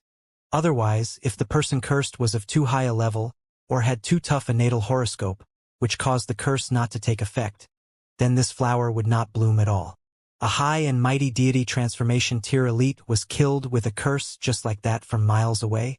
Ling Han felt coldness rise from his heart. There really was a multitude of rare and bizarre techniques in this world, Who knew if there would be some other kinds of power that could also similarly kill a person from a great distance away, just like the Vial of Curses? However, this kind of technique would definitely have its own limitations. Actually, if one was careful enough, it was still possible to dodge it. Since the curse was successful, Ling Han returned home and decided to stay for another 2 months before heading to Extreme Yang City and join up with Ying Hong and Zhu Xian'er before they all traveled to the Middle State. However, his days of peace only lasted for half a month. This day, a wave suddenly rose up on the sea, which then led to great chaos. Though the Ling clan had little contact with the outside world, there would still be a few clansmen who moved around outside. It was soon discovered that in recent days, refugees had appeared in the town. Furthermore, their numbers were increasing gradually. When they asked these refugees, they found out that troops had appeared above the sea, sweeping through all obstacles in their way, heading directly in the direction of the imperial city. Troops above the sea? Ling Han was astounded. Could it be that Shen Kongyun had not died? Still, wasn't this guy extremely low-key? How could he suddenly appear on such a grand scale? He brought along Hunyo and rushed towards the imperial city. When he arrived, that huge army had not yet reached there. Thus, he headed in the direction of the sea, and after a day's travel, the troops above the sea were finally visible. They didn't seem much different from human troops, but all were foot soldiers. They numbered about 1,000, and ahead of them, there was a unit carrying flags. They all wore scaled armor, which was a bit different from a normal army. Their weapons were mostly made up of long spears and battle axes. Aside from that, there was a considerable number of those who had webbed hands and webbed feet. They did not wear shoes, so it was easily visible. The sea race. The army only numbered slightly over 1,000, but the minimum level of the soldiers was in the spiritual pedestal tier. Furthermore, there was only a single vehicle, a carriage pulled by 2 seahorses. Ancient patterns decorated the walls of the carriage, and there were also a great many holes that had been created from being pierced by weapons. However, they did not affect the grandeur of this carriage, but rather made it look even more aged and majestic. When Ling Han's eyes turned in that direction, his mind suddenly blanked out. He could only see a gigantic hand appear out of thin air which aimed to grab him. This humongous hand was really too terrifying. It was as if even if the sky itself collapsed, this colossal hand would be able to support it with a mere lift. But upon close examination, this was actually a female's hand. The skin as smooth and fair as snow, close to perfection. Too powerful. Ling Han did not have a second thought. He directly took Hunyo and ducked into the Black Tower, his heart throbbing wildly. Though it was only a single instant, that had been the most dangerous instant he had experienced in this lifetime. If he had been the slightest bit slower, he would definitely have been grabbed by that gigantic hand, and would definitely not have a chance of entering into the Black Tower. A high-level heaven tier, or perhaps even shattering void tier. Ling Han shook his head. He was not able to deduce that person's true power at all. He merely had a sliver of divine sense left over from the heaven tier. Perhaps he could still see through the cultivation level of a normal heaven tier cultivator, but in the case of a high-level heaven tier cultivator, they would be a complete mystery even to him. Moreover, there were actually shattering void tier cultivators amongst the sea race. However, he could confirm one fact, and that was that the elite cultivator inside the carriage could not possibly be Shen Kongyun. He was merely in the deity transformation tier. An exclamation of surprise arose from within the carriage. "Mistress, is there something wrong?" A warrior from the sea race immediately asked. "There's a very interesting troublemaker," the person inside the carriage replied. Her voice was seductive, as if it possessed an endless entrancing ability. The gaze of that warrior of the sea race fluctuated as if he wanted to seek out the troublemaker the princess, Her Highness, had mentioned, but how could he possibly discover the existence of the Black Tower? Thus, he was naturally unsuccessful. He teleported, the person in the carriage said, but then mumbled softly to herself, had he really teleported? I don't recall feeling any shifting of space. But if it wasn't teleportation, then how could he have possibly vanished all of a sudden? The wheels of the carriage rolled, and this army continued its advance towards the imperial city. It was only when this huge army had completely disappeared from sight that Ling Han and Hu Niu emerged back out of the Black Tower. Scared Niu to death. "That woman is very powerful," Hu Niu exclaimed, patting her chest in relief. Ling Han nodded. This was one of the greatest people of the sea race, strong to an inconceivable level. Could it be that Na Zhiyan left behind some loose ends? Otherwise, after he had cursed Xian Kongyun to death, this whole matter should have ended. So how could it be that a whole army of sea race would appear now, and with them an inconceivably powerful woman? An ultimate cultivator that might be a high-level heaven-tier cultivator, or perhaps even in the shattering void tier. If she chose to do as she liked in a place like the North region, who could stand in her way? Ling Han drew Na Zhiyan out and narrated to him what had happened previously. Then he asked, "Who is that woman? Also, whom else did you speak to about this matter?" Na Zhiyan was almost on the brink of tears. How could he dare to reveal this kind of secret to anyone? If it was known to the sea race that he was involved in Xian Kongyun's death by curse, then wouldn't he be torn to pieces? He answered in a trembling voice, that person should be the 7th princess of the royal clan, Lady Hellion Sun Shui. "What cultivation level is she at?" Ling Han questioned. "Apparently the heaven tier." Na Zhiyan gave it some thought, then said with a note of certainty, "She should be in the heaven tier. The 7th princess is the most prodigious genius of the Hellion royal clan, but has not yet advanced into the shattering void tier." Ling Han had heard him talk about it before. There was a total of 3 great royal clans in the Northern Sea. They were Hellion, Shenyu, and Wunren. All 3 had an ultimate cultivator of the shattering void tier in their ranks, and they were equivalent to a great sect from the middle state in terms of power. Even if Hellion Sun Shui was not in the shattering void tier and was only in the heaven tier, she would be more than adequate to sweep aside all resistance in the North region. Furthermore, Ling Han felt that she was far stronger than he had been in his last life. As for the question of whether she was on par with the Sword Emperor and the others, this was not so easily gauged. That was because he had not even seen her face to face. From the look of things, she should have come for the vial of curses. Otherwise, she would not have appeared so coincidentally at this moment. But since Na Zhiyan did not leak the secret, how had she known about it? Could it be that Xian Kongyun leaked the information to her just before his death?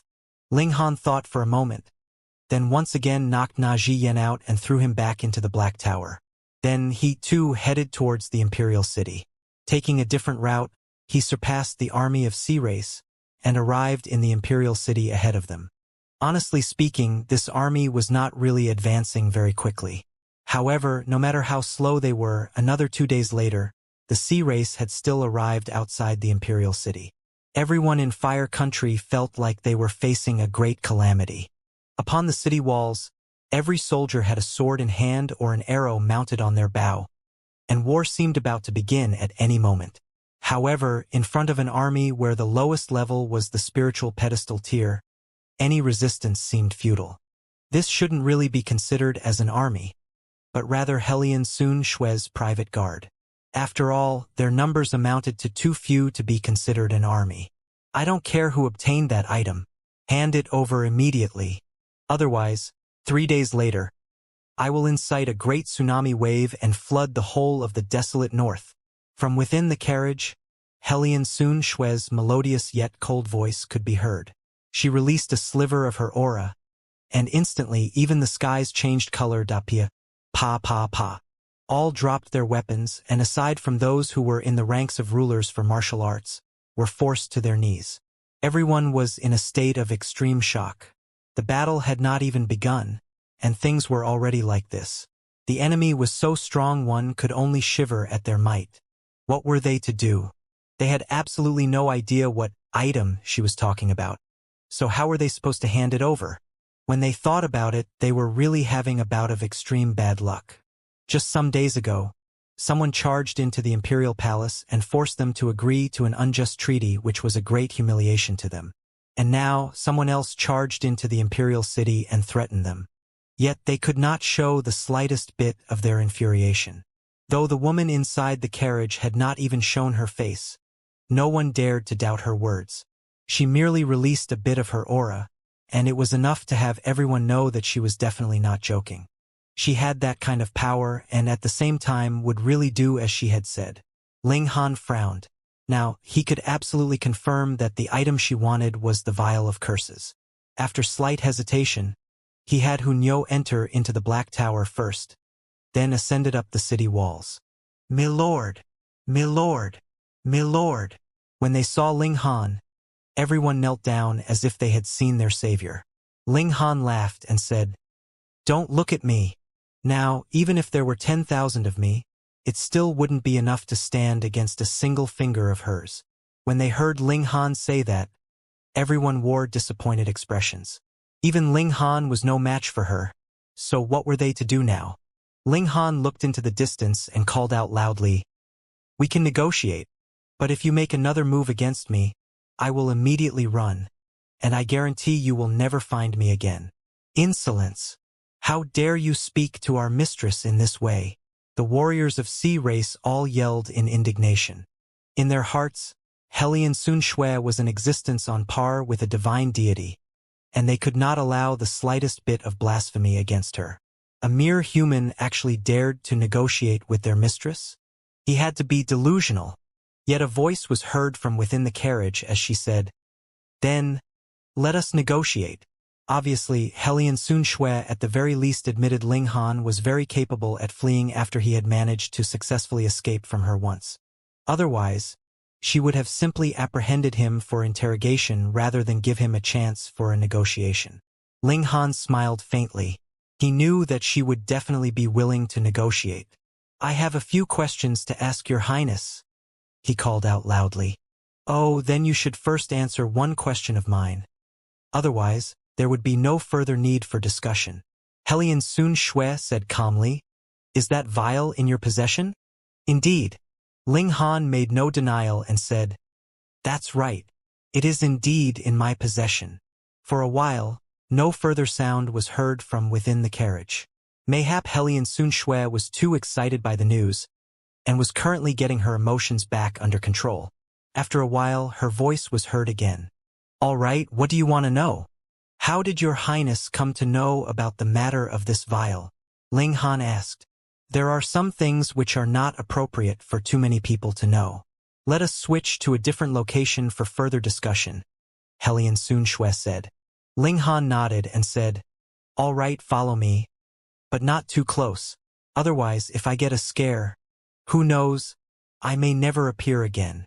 Hellion Sun Shui gave a cold humph, obviously very displeased. Ling Han walked ahead, whilst the Sea Race followed behind. The direction that Ling Han took was naturally where the mine was located. If Hellion Sun Shui really made a move against him, then he'd lead them to the shaft and kill them with a trap. On the landmass, the members of the Sea Race were not very fast. Thankfully, though, the mine was not very far from the Imperial City. As a result, in less than half an hour, they arrived at their destination. "Stop!" Hellion Sun Shui halted the advance of the carriage from afar and called out, "Human, is this place that ancient mine?" She had not been deceived. Ling Han stopped, then turned around and said, "That's right." A figure walked out of the carriage. However, her whole body was wrapped in multiple streaks of divine purple light, so there was no way to clearly see her appearance. One could not even see clearly if the figure was tall or short, man or woman. It was only faintly visible that the figure wore some kind of jade-green clothing and had extremely long hair. "You all wait here," she commanded. "Yes, your highness." Everyone else strictly obeyed her order. Hellion Sun Shui walked towards Ling Han. She had enough assurance that as long as she was near enough to him, she could take Ling Han down directly, and not give him any single bit of chance to escape via teleportation. "That's close enough," Ling Han said, smiling. Actually, with his divine sense, he could allow her to walk a bit closer, but there was no need to let her know his limits and trump cards. Hellion Sun Shui could not help but sigh internally. If she attacked from this distance, she only had a 30% chance. "Your Highness, you may speak now," Ling Han said. Hellion Sun Shui gave a soft humph. A mere flower blossom tear cultivator actually dared to behave as if he was on equal terms with her, which was something that made her feel very displeased. But for the sake of that vial, she suppressed her anger and said, "In truth, I was the one who deliberately leaked the information to Xian Kongyun." Ling Han was flabbergasted. Xian Kongyun was only a chess piece? Killing another with a cursed tool would leave no traces behind. No matter how bizarre the death had been, it would still be identified as natural death because there was absolutely no need for the killer to personally make a move, so how could it be possible that the game would be given away? But if one used a cursed tool, there was one clear fact. Either that the victim was too powerful, and the user had no way of fighting him face to face, or it was possible that the victim's status was too unique, and the user could not make a move right out in the open on him. Which category did Hellion Sun Shui belong to? Thus, when Xian Kongyun died so inconceivably, you immediately guessed that he must have been killed by the cursed tool, and so charged over here with your people, Ling Han deduced. That's right. If too much time had passed, you would have naturally fled. So how would I be able to find you again? Hellion Sun Shui said. Ling Han was curious and asked, "You are, at minimum, a high-level heaven-tier cultivator. You seek the cursed tool. Could it be that you want to kill a shattering void-tier cultivator? If this really could curse a shattering void-tier cultivator to death, then what level would this jade vial be? A god tool? That is not something that you need to concern yourself with." Hellion Sun Shui humphed and said, "This kind of treasure is not something that you can possess. Hand it over to me, and firstly, your safety will be guaranteed, and secondly, I can compensate you with a spirit tool." "Oh, what kind of spirit tool? Is it as valuable as this one?" Ling Han drew out the demon birth sword. Very obviously, Hellion Sun Shui's figure stiffened slightly. She had definitely seen through the level of the demon birth sword. That was a level 10 spirit tool. What could she produce that would move Ling Han? She had really underestimated this human. His wealth was really a bit shocking. She paused, then said, "I am determined to get that vial, so I advise you to hand it over. If not, then even if you flee to the ends of the world, I will still find you." Ling Han smiled, then asked, "Really? Are you sure that wherever I go, you will follow?" Hellion Sun Shui humphed coldly, and was just about to begin boasting. But then, something dawned on her as she looked ahead and said, "So this is what you're relying on? To escape into the old mine?" "Naive," she said coldly. "Now that the cursed tool has been withdrawn, the cursed chi in this place would begin to drop, and who am I? A member of the royal clan of the Northern Sea. My natal horoscope was decided by the gods. So how could I possibly be wounded by the cursed chi here?" She was really quite at Sundra. Unfortunately, she had no idea what kind of changes had taken place here. Cursed chi was really nothing in comparison. Ling Han laughed loudly and said, "Then come chase after me. Who knows, if you manage to catch up to me, maybe I'll let you have it." He broke out into a run and fled into the old mine. Hellion Sun Shui did not know what he meant, but after a moment of thought, she was sure that it was not very possible that it was a compliment. Immediately, she gave a cold humph and followed him in. Ling Han moved recklessly and attacked madly. He wanted to draw out the 12 ancient corpses beneath the ground here. The lake of blood would do too. Of course, the silver spider was the ideal target. In short, whatever could suppress Hellion Sun Shui would do. And after this one battle, would any more sea race dare to come here? "So you choose to do things the hard way," Hellion Sun Shui humphed coldly. With a palm strike, her origin power transformed into a beautiful, gigantic hand that pressed down towards Ling Han. The might of the palm strike had yet to hit him, but the terrifying pressure behind this blow had already caused cracks to appear all over Ling Han's body, and blood poured crazily from his wounds. One had to know that he had body of iron sheet. The toughness of his body was comparable to precious metal of the same level as he, but the mere pressure was enough to shatter his skin. If he really suffered a strike, what chance did he have at surviving it? "What a damn powerful woman!" Ling Han exclaimed in surprise, and tossed out both arms. He threw out the 2 divine corpses. He did not plan to take them back. It should not be a bad option to bury these 2 divine corpses in here. There had to be a very powerful background behind the 12 ancient corpses, and they were definitely not inferior to these 2 divine corpses in his possession. Hellion Sun Shui halted. She arrived in front of the two divine corpses, and an expression of surprise appeared on her face that was not visible to anyone else. "This is a divine corpse?" she mumbled softly, and her expression of disbelief became even more pronounced. Ling Han actually had two divine corpses in his possession. This human was indeed very strange. However, the divinity of these two divine corpses had already been expended completely. Moreover, this was the mortal plane and it had its own rules. A god-level elite cultivator was not that much stronger than a shattering void tier 1, and he wanted to use these two divine corpses to scare her into stopping? How naive! With a casual wave of her hand, she separated the two divine corpses.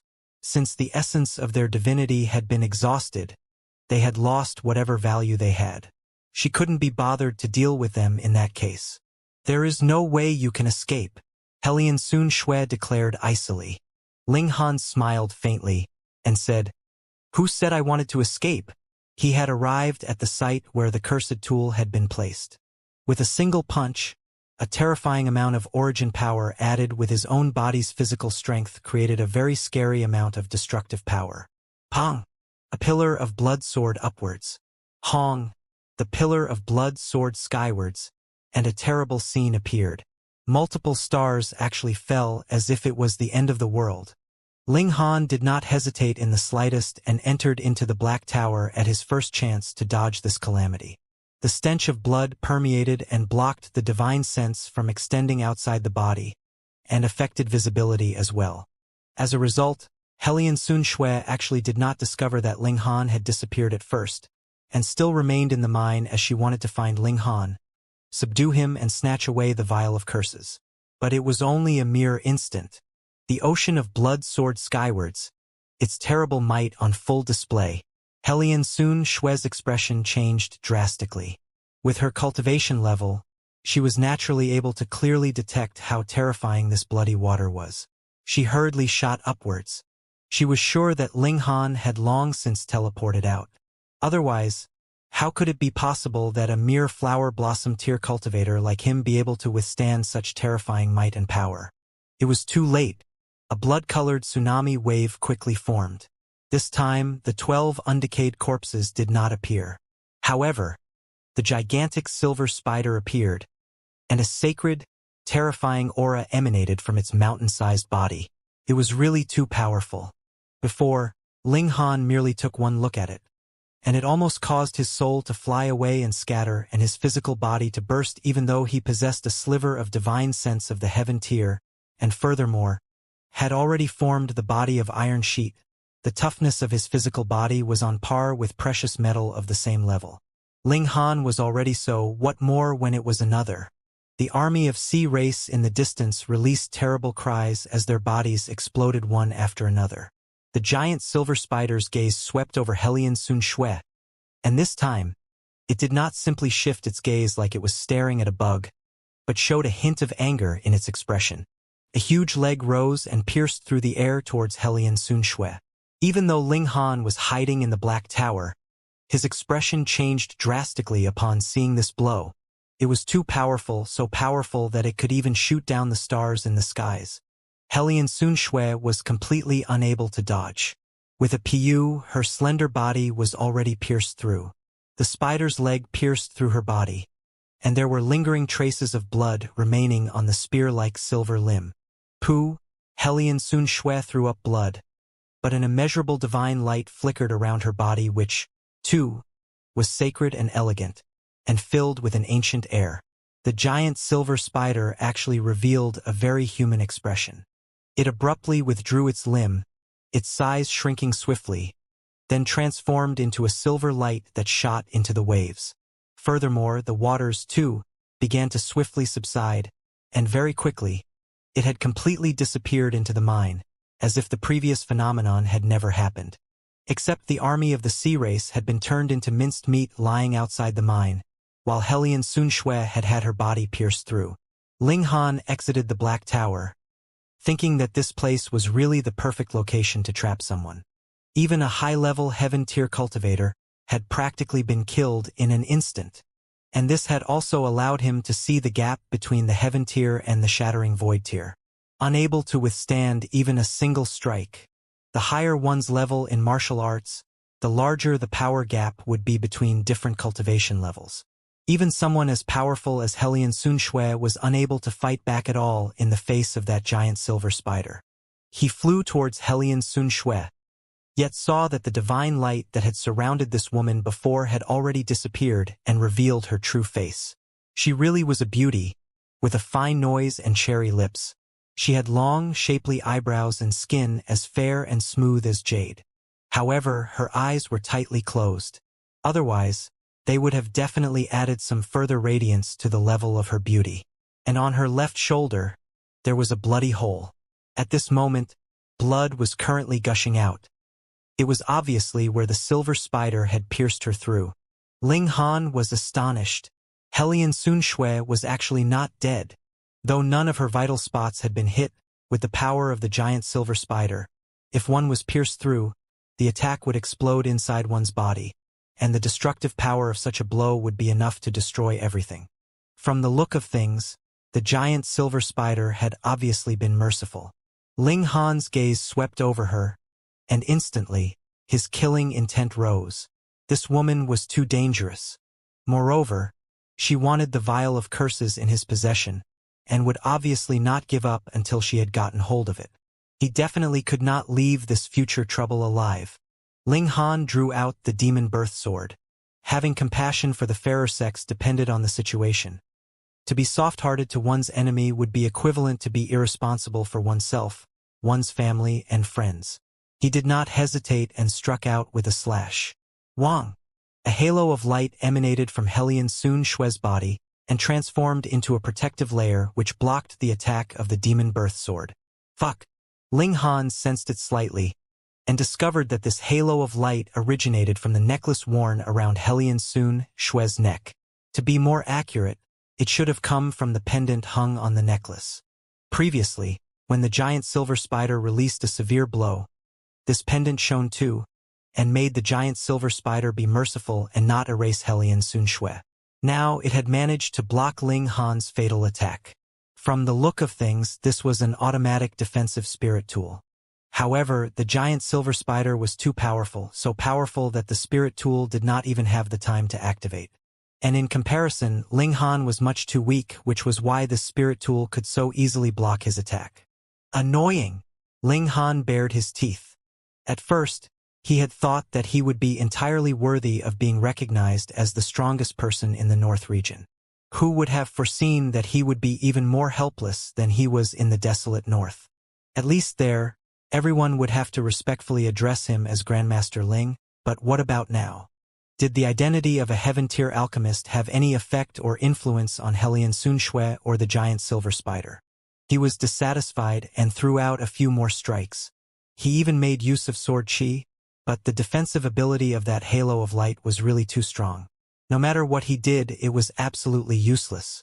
Ling Han did everything he could think of, but it was still useless. He had even wanted to draw her into the Black Tower. In that way, whether he killed her would no longer matter, as it would be enough to suppress this princess of the sea race for the rest of her life. However, that immeasurable divine light similarly stopped Ling Han's divine sense from wrapping around her. In short, even though Hellion Sunxue appeared to be in a coma at this moment, it was as if she had become a porcupine which he couldn't even touch. He did not make any further move, and that pendant no longer shone. Hellion Sunxue's bright as moonlight, beautiful face and long, slender body was revealed. Ling Han swept one look over her, and mumbled with much malice. Flat chest! Actually, it was not really that flat, but in comparison with Lu Yutong, Li Xichan, and Zhu Xian'er, who were well developed to a shocking level, she was naturally on a much more inferior level. The shocking thing was that the wound on her left shoulder healed very quickly, and the blood had already stopped seeping out. The wound slowly began to scab over. One had to know that this wound was created by a supreme creature, and the martial intent of the giant silver spider had been left behind in this wound. As long as this martial intent was still present, it would have been impossible for the wound to heal. And how long could the martial intent of a shattering void tier cultivator last? Millennia. Hellion Sunxue should not have the ability to disperse the martial intent of the shattering void tier. It should have been the giant silver spider. In the instant it withdrew its limb, it withdrew its martial intent as well. As a result, though Hellion Sunxue appeared to be wounded very severely, only a hole had been pierced through in her shoulder. The reason she fell unconscious was because she, too, had suffered the barrage of the martial intent of a shattering void tier cultivator. With her divine sense, she was definitely not able to withstand it. This also meant that she could possibly awaken at any moment. Fuck, and he actually came so close to her? Ling Han's heart shivered. Since he was not able to kill this princess of the sea race, then his only option would be to flee and let her just come to hunt him down in the middle state. But it was too late. Hellion Sunxue's eyelids trembled lightly, and she opened her eyes. What a beautiful woman. She actually possessed a pair of sea-blue eyes, and matched with her jade-like fair skin, fine, straight nose and clear-cut features.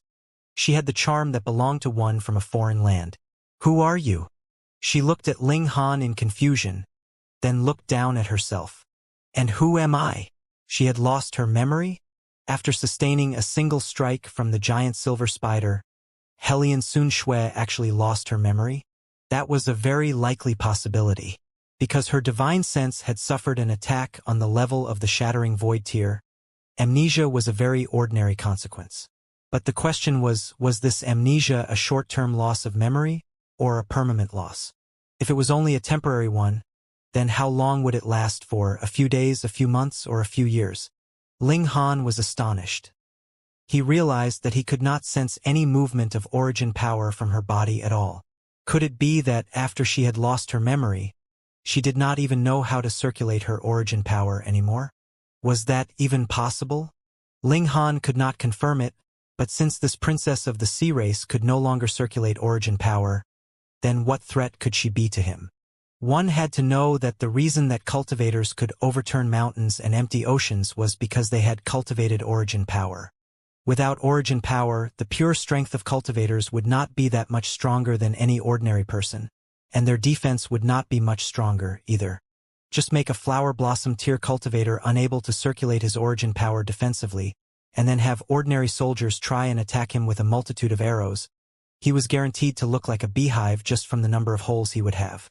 However, Hellion Sunxue still had a spirit tool on her that could activate on its own, so if anyone wanted to kill her, it was practically an impossible feat. Ling Han gave a sigh. He actually couldn't do anything to a woman that couldn't even fight back. Now, he could only hope that this princess of the sea race would have amnesia for a long enough period of time. Long enough to allow him to develop to an extent that he no longer had to fear her.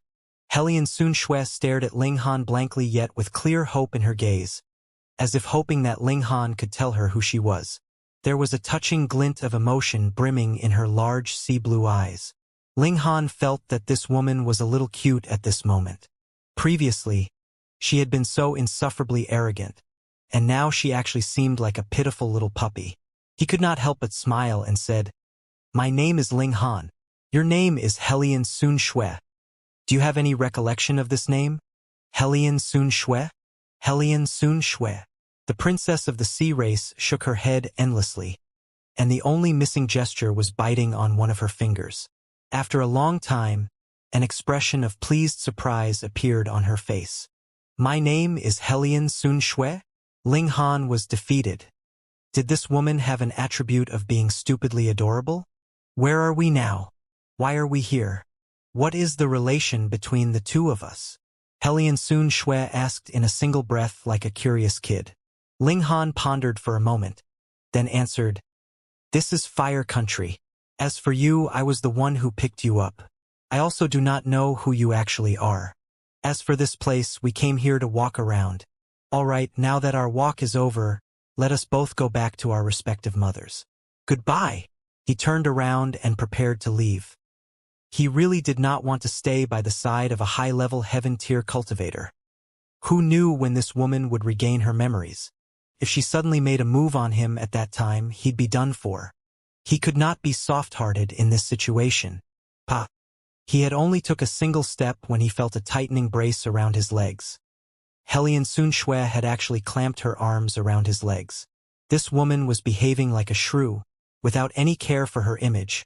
She sat on the ground as her arms wrapped around one of his legs. More importantly, this woman was terrifyingly strong, and Ling Han was actually unable to struggle out of her vice-like grip. How could this be possible? Wasn't she no longer able to circulate origin power? How could she still possess such tremendous strength? Could it be? Ling Han immediately came to a realization. This woman was in the same situation as he. She, too, had cultivated a physical technique. At this moment, she was using purely her physical strength, and he guessed that it had to be on the level of the spiritual infant tier at least. This was what made Ling Han feel as if he had been locked in chains forged from divine metal, unable to move a single muscle. "Let go," he said. "No," Hellion Sun Shui said with a great amount of determination. She indeed did not release him. On the other hand, her grip became even tighter than before. Damn! Instantly, cracks could be heard from the bones in Ling Han's leg. He had formed body of iron sheet and his physical body was as tough as precious metals on the same level as he, but the problem here was, how could level 6 metal be able to withstand the brute force which was, at the very least, on level 7? If this went on, the bones in his leg could really be broken into pieces just from this. Ling Han hurriedly surrendered as he said, all right, I'll let you continue to follow me. Okay? Hellion Sun Shui had lost her memory, but her intelligence did not seem to have been lowered from that. She raised her head to look at Ling Han doubtfully and asked, really? You're not lying to me? If I lie to you, then I'm a sea demon. Ling Han blurted out carelessly. Hellion Sun Shui was a member of the sea race in the first place, so did not have any prejudice against sea demons. She released her grip and got to her feet, but then she immediately took hold of one of Ling Han's hands, as if still fearing that he would escape. Ling Han gritted his teeth. When this princess of the sea race recovered her memory and found out that she had actually held hands with him, who knew if she would dissolve into humiliated fury and tear him into a few hundred or a few thousand pieces. Sea girl, remember, you were the one who took the initiative to hold my hand. Don't you act dumb about it in future, he said seriously. Oh, Hellion Sun Shui had lost her memory, so she naturally couldn't care less. No, you have to swear. Ling Han wanted to use something to control her as much as possible. That way, if she actually managed to recover her memory in future, he could still babble some nonsense to deliberately anger her, which would allow him some time to escape alive. What kind of swear? Hellion Sun Shui asked a little dumbly. Just say that you are the one who took the initiative to take my hand. If you wrongly accuse me of it in future, the Sea Emperor is a great big idiot, Ling Han said. Hellion Sun Shui naturally, without a doubt, held up her fair, slender right hand and swore. A thought flashed through Ling Han's head. Could he make use of the vial of curses? Though she looked a little dumb and cute at the moment, he only had to recall how she had been like before to know that this woman was definitely a firm, ruthless woman. The moment she regained her memory, it would be Ling Han who would be rendered absolutely helpless. He made a move to pluck a hair from her head, but that pendant immediately shone and blocked his hand from moving any further. Ling Han, with no other choice, could only say, pluck out one of your hairs and give to me. Hellion Sun Shui bit on one of her fingers, and after a moment, she shook her head and said, I can't. Why not? Ling Han was astonished. Could it be that she had already begun to regain her memory? I seem to remember Mother saying before that I can't recklessly give a man something from my body, Hellion Sun Shui said with absolute seriousness. This? Ling Han thought for a moment, then asked, so if it was a woman, it would be fine? He could let Hunyou out if that was the case. No! Hellion Sun Shui shook her head stubbornly. Ling Han was speechless. Why? Why couldn't he even manage to deceive a stupidly cute woman who had lost her memory? This was too much of a failure. AI! He gave a sigh and took a step to leave. Hellion Sun Shui hurriedly followed behind him, one hand still firmly gripping onto the corner of Ling Han's shirt, as if she was a little wife who had been wronged. Ling Han walked to where the army of Sea Race had once been. The only thing visible now was a scene of slaughter and carnage. Every single one of them had died from their bodies bursting. There was not a single complete corpse visible here anymore, as all of them had been turned into ripped pieces of bone and flesh, blood soaking all over the ground. Ah! A scared expression appeared on Helian Sun Shue's face, and she could not help but throw herself into Ling Han's arms, hugging him tightly to herself. Ka ka ka. Immediately, loud noises could be heard from Ling Han's ribs. Fuck, be a bit gentler. With you strangling me in such a way, I am just about to join those people on the ground, crushed by your embrace.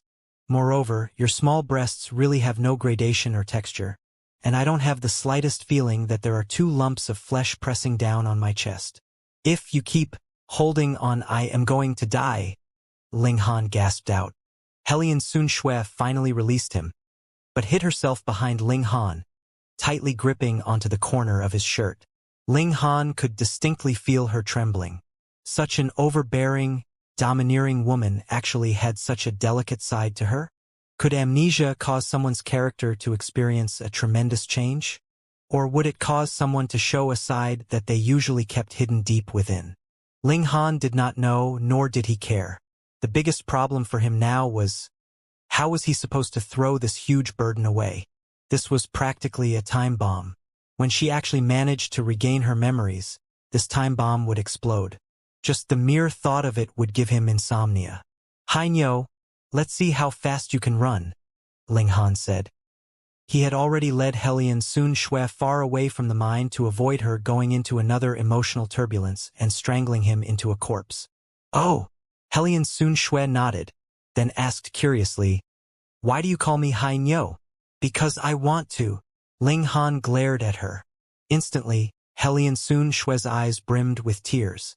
Ni, she said with an aggrieved pout. Why are you being so harsh toward me? Immediately, Ling Han bared his teeth. If you want to cry, just go ahead. But why do you have to grip a hand around his neck? Did she not know that this move could cause a fatality? However, he did not dare to carelessly toss away such a time bomb either.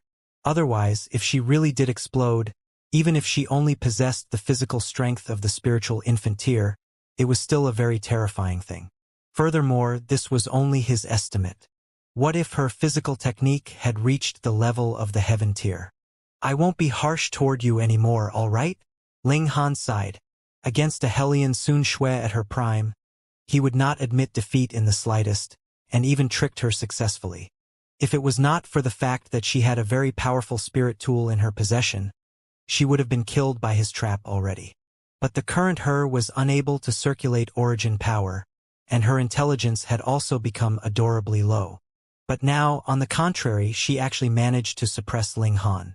This fact was something that Ling Han found inconceivable no matter how much he pondered on the matter. Why had things become this way? Helian Sun Shui let go, her expression clearly saying, if you dare to be harsh toward me, I'll continue to strangle you, acting perfectly like a little wife. Ling Han broke out in a cold sweat. He had already had quite a few times of physical contact with her. After this woman regained her memory, she would definitely fly into a humiliated rage. Moreover, he had even just about estimated the measurements of her flat chest, which was really inadequate. Then let's go. His legs exerted force, and his entire person immediately shot up into the skies. Helian Sun Shui quickly took a leap just like Ling Han. However, she was faster and also managed to reach a greater height. Immediately, she had surpassed Ling Han. At first, she was greatly astonished that she could actually manage to jump so high. But then, she instantly became excited, releasing a bout of clear, tinkling laughter. Ling Han sighed. It would be nice if she could stay the way she was now forever and leave all the fighting and killing for men to do. A thought flashed through his head.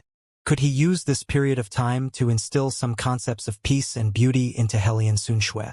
Though she had lost her memory, her current experiences would become part of her memories in future as well, and would definitely have some influence on her. To personally train her? It's a very dastardly plan, but I like it. Though neither of them used any kind of technique, the pure force of their physical bodies was already terrifying enough. Moreover, the advantage of brute force was that it could last a long time, just like the brute force of demonic beasts and unlike that of cultivators, who were limited by the size of the spiritual oceans in their dantian. The moment their origin power was completely expended, they would become absolutely useless. As a result, the two of them raced for over an hour in a single breath, and soon arrived at the small town Ling Han was staying in. However, neither of them was short of breath. Ling Han was actually a little worried. There was a risk to bringing this girl home. Hopefully, it wouldn't lead to a scene of slaughter and bloodshed. But for the sake of instilling some concepts of peace, happiness, and the like, he had to let this girl experience what it felt like to be cared for and loved. They entered into the Ling residence. When the servants saw Ling Han, they all bowed and paid their respects. But unlike the restrained manner of other servants, they had a friendly and cordial air. Soon after, Ling Dongxing and Yu Hongchang ran out as well. Their son had been gone for a few days, but to them, it was as if several years had passed since they last saw him. This is... Yu Hongchang was surprised. Her son was really amazing. Just a few days, and he had kidnapped yet another beautiful daughter-in-law. What else could she be? The girl looked very bashful, and kept holding onto the corner of her son's shirt, showing just how much she stuck close to him. TSK, she was really beautiful. Furthermore, she had a pair of unusual blue eyes and a good figure as well, especially her legs. They were slender and long, and her backside was highly raised, displaying an amazing flexibility. Though, her breasts were a little small. That's all right. Even if she gave birth, it was not a must that the baby had to feed from her. Yu Hongchang had already visualized what would happen many years in the future, and a bright smile immediately appeared on her face. She walked over and asked, "Miss, what is your name?" She did not pay any attention to her son at all. "I am Helian Sun Shui." The princess of the sea race answered. "Miss, come with me." Yu Hongchang held Helian Sun Shui's hand and left, naturally to teach her some secret techniques as her mother-in-law, such as how to handle her son. Ling Dongxing patted Ling Han's shoulder in quiet sympathy, and both father and son were simultaneously rendered speechless. Ling Han let Hunyo out. When the little girl saw Helian Sun Shui, her ferocious nature was on full display. This woman gave her a very strong oppressive feeling, making her have the urge to rip open the former's neck. "Come, let's eat," Ling Han said, smiling. Hunyo's expression instantly switched to a smile, and she happily followed him in. It was not possible that the matter of the sea race would simply end like this. After all, a princess had died, so it would definitely give rise to a great commotion. However, even those far off in the imperial city could feel the activity at the Battle of the Mine, so if the sea race really headed there to investigate the place, they would definitely not come out of it easily. With that giant silver spider in place, he believed that there was no need to worry about the desolate north. What worried Ling Han, on the other hand, was that old mine. What exactly was buried underneath it? Just 12 ancient corpses and a mountain-sized spider? He did not believe that was all.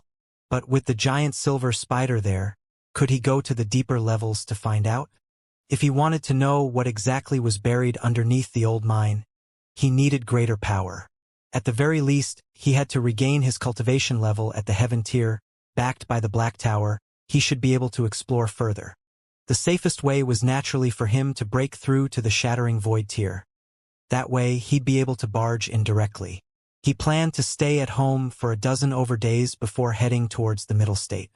Both Lu Yutong and Li Xichen decided to stay back in the Ling residence and wait for Ling Han to return. Firstly, they already had sufficient resources for cultivation, and secondly, they were there to protect the Ling clan. Li Xichen still had to help concoct alchemical pills for Ling Dongxing and his wife. With Ling Han's training, Li Xichen had improved extremely fast in alchemy. By now, she was only restricted by her own cultivation level. Otherwise, she would have already made the leap to become a black-grade high-level alchemist. The strategy they were using was to obtain victory in a roundabout way. As long as they had convinced their parents-in-law, did they still have to worry that Ling Han was unwilling to recognize them as his wives? Ling Han also left Guang Yuan and Zhu Wuzhou behind to guard the Ling clan. Their talent was limited, and if they wanted to break through to the Flower Blossom tier, they still needed to accumulate enough power for at least a dozen over years. They wouldn't be able to help much even if they followed Ling Han. so it would be better for them to stay behind and work hard on their cultivation. Thus, after a dozen over days, Ling Han, Hu Niu, as well as Helian Sun Shui set out, heading towards extreme Yang City. There was no way he could manage to shove off this sea girl. Even if Yu Hongchang had successfully duped her into calling Yu Hongchang mother, it was as if she was a newly born chick. Since the first person she had set eyes on was Ling Han, she was determined to follow him. Bringing two girls, one big and one small, Ling Han set out towards extreme Yang City. Hu Niu and Helian Sun Shui were born rivals. They would fight over food and fight over who got to stick to Ling Han. Furthermore, Hu Niu finally met a worthy competitor because Helian Sun Shui's appetite actually did not lose to hers. In addition, she was naturally very strong, and so usually managed to get into an advantageous position. Ling Han summoned Na Ji Yen out for interrogation again, and found out that the royal clan of Helian actually had the bloodline of true dragons. The imperial clan of the Central Sea possessed the purest bloodline of true dragons. The Sea Emperor of every generation was the ruler over all four seas, one who deserved the title of Emperor. In addition, all the royal clans of the four seas were no minor characters, either. They, too, had the bloodline of true dragons, but theirs was slightly inferior in purity. No wonder. Ling Han nodded. He had cultivated the 9 dragons tyrant body art, and once he reached the level of accomplished, he would possess the power of 9 true dragons. Why did he use true dragons to make a comparison? That was because true dragons were the divine beasts with the most powerful physical bodies. Since Helian Sun Shui possessed the bloodline of true dragons, even if it wasn't very pure, her physical strength was definitely something to be feared. Hu Niu was a freak, but there was too big of a gap between their cultivation levels, so it was natural that she could not compare with her. Just look at how Ling Han, who had cultivated the 9 dragons tyrant body art, still could do nothing to Helian Sun Shui. Helian Sun Shui was like a blank sheet of paper at the moment. One could freely write as one wished on it. Ling Han tried as much as possible to let her accept happy experiences. Even if she bickered with Hu Niu, that was only something playful, and not the kind of death battle that would take place between mortal enemies. In comparison, Hu Niu seemed more like an adult as she never cried nor threw tantrums. Helian Sun Shui, on the other hand, would cry and throw tantrums. She obviously possessed a terrifying amount of bare strength. Yet upon the slightest issue, she would widen her eyes in sorrow, looking like she would weep at any moment. She had gotten addicted to acting adorable. They passed through the Fallen Moon Gorge on their way into the North region. With their speed, they naturally did not need to spend a few months before finally making it into extreme Yang City. In a mere 10 days, they had once again returned to this ancient city. Previously, they had been traveling at full speed, and though they had seen many cities on their journey, they merely passed by without entering. Thus, now that they had entered into the city, Helian Sun Shui immediately became excited and would look here and there at the surrounding sights. Cotton candy? She took it. Sugar figurines? She took it. Bamboo toy horse? She took it. Ling Han could only keep following behind her and pay for her. This sea girl had gone a little mad in her playing. As she ate, she would joyously laugh. Childish, Hu Niu declared in disdain, yet had forgotten that she, too, was holding onto a sugar figurine which she was currently licking happily. Where did this little girl come from? She looks so pretty. Helian Sun Shui was like a sprite, beautiful and filled with a foreign charm, and was naturally eye-catching. Soon enough, she caught the eye of some people. That one was a spoiled young master, who was currently staring lewdly at Helian Sun Shui's pretty face. His saliva was practically about to drip out of his mouth. However, just when his gaze moved downwards, wanting to peek at Helian Sun Shui's entrancing mountains, he was stunned, and quickly shifted his eyes back upwards. Too bad. She was flat-chested.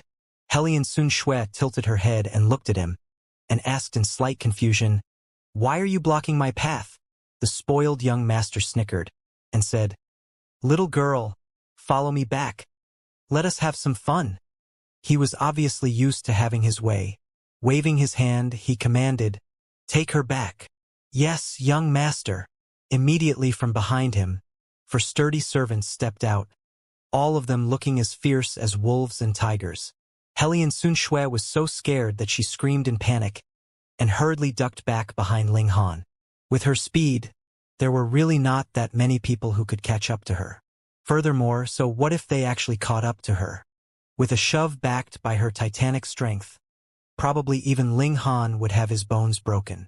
She obviously had terrifying power, yet deliberately pretended to be weak. Did she not fear that she would be struck by lightning?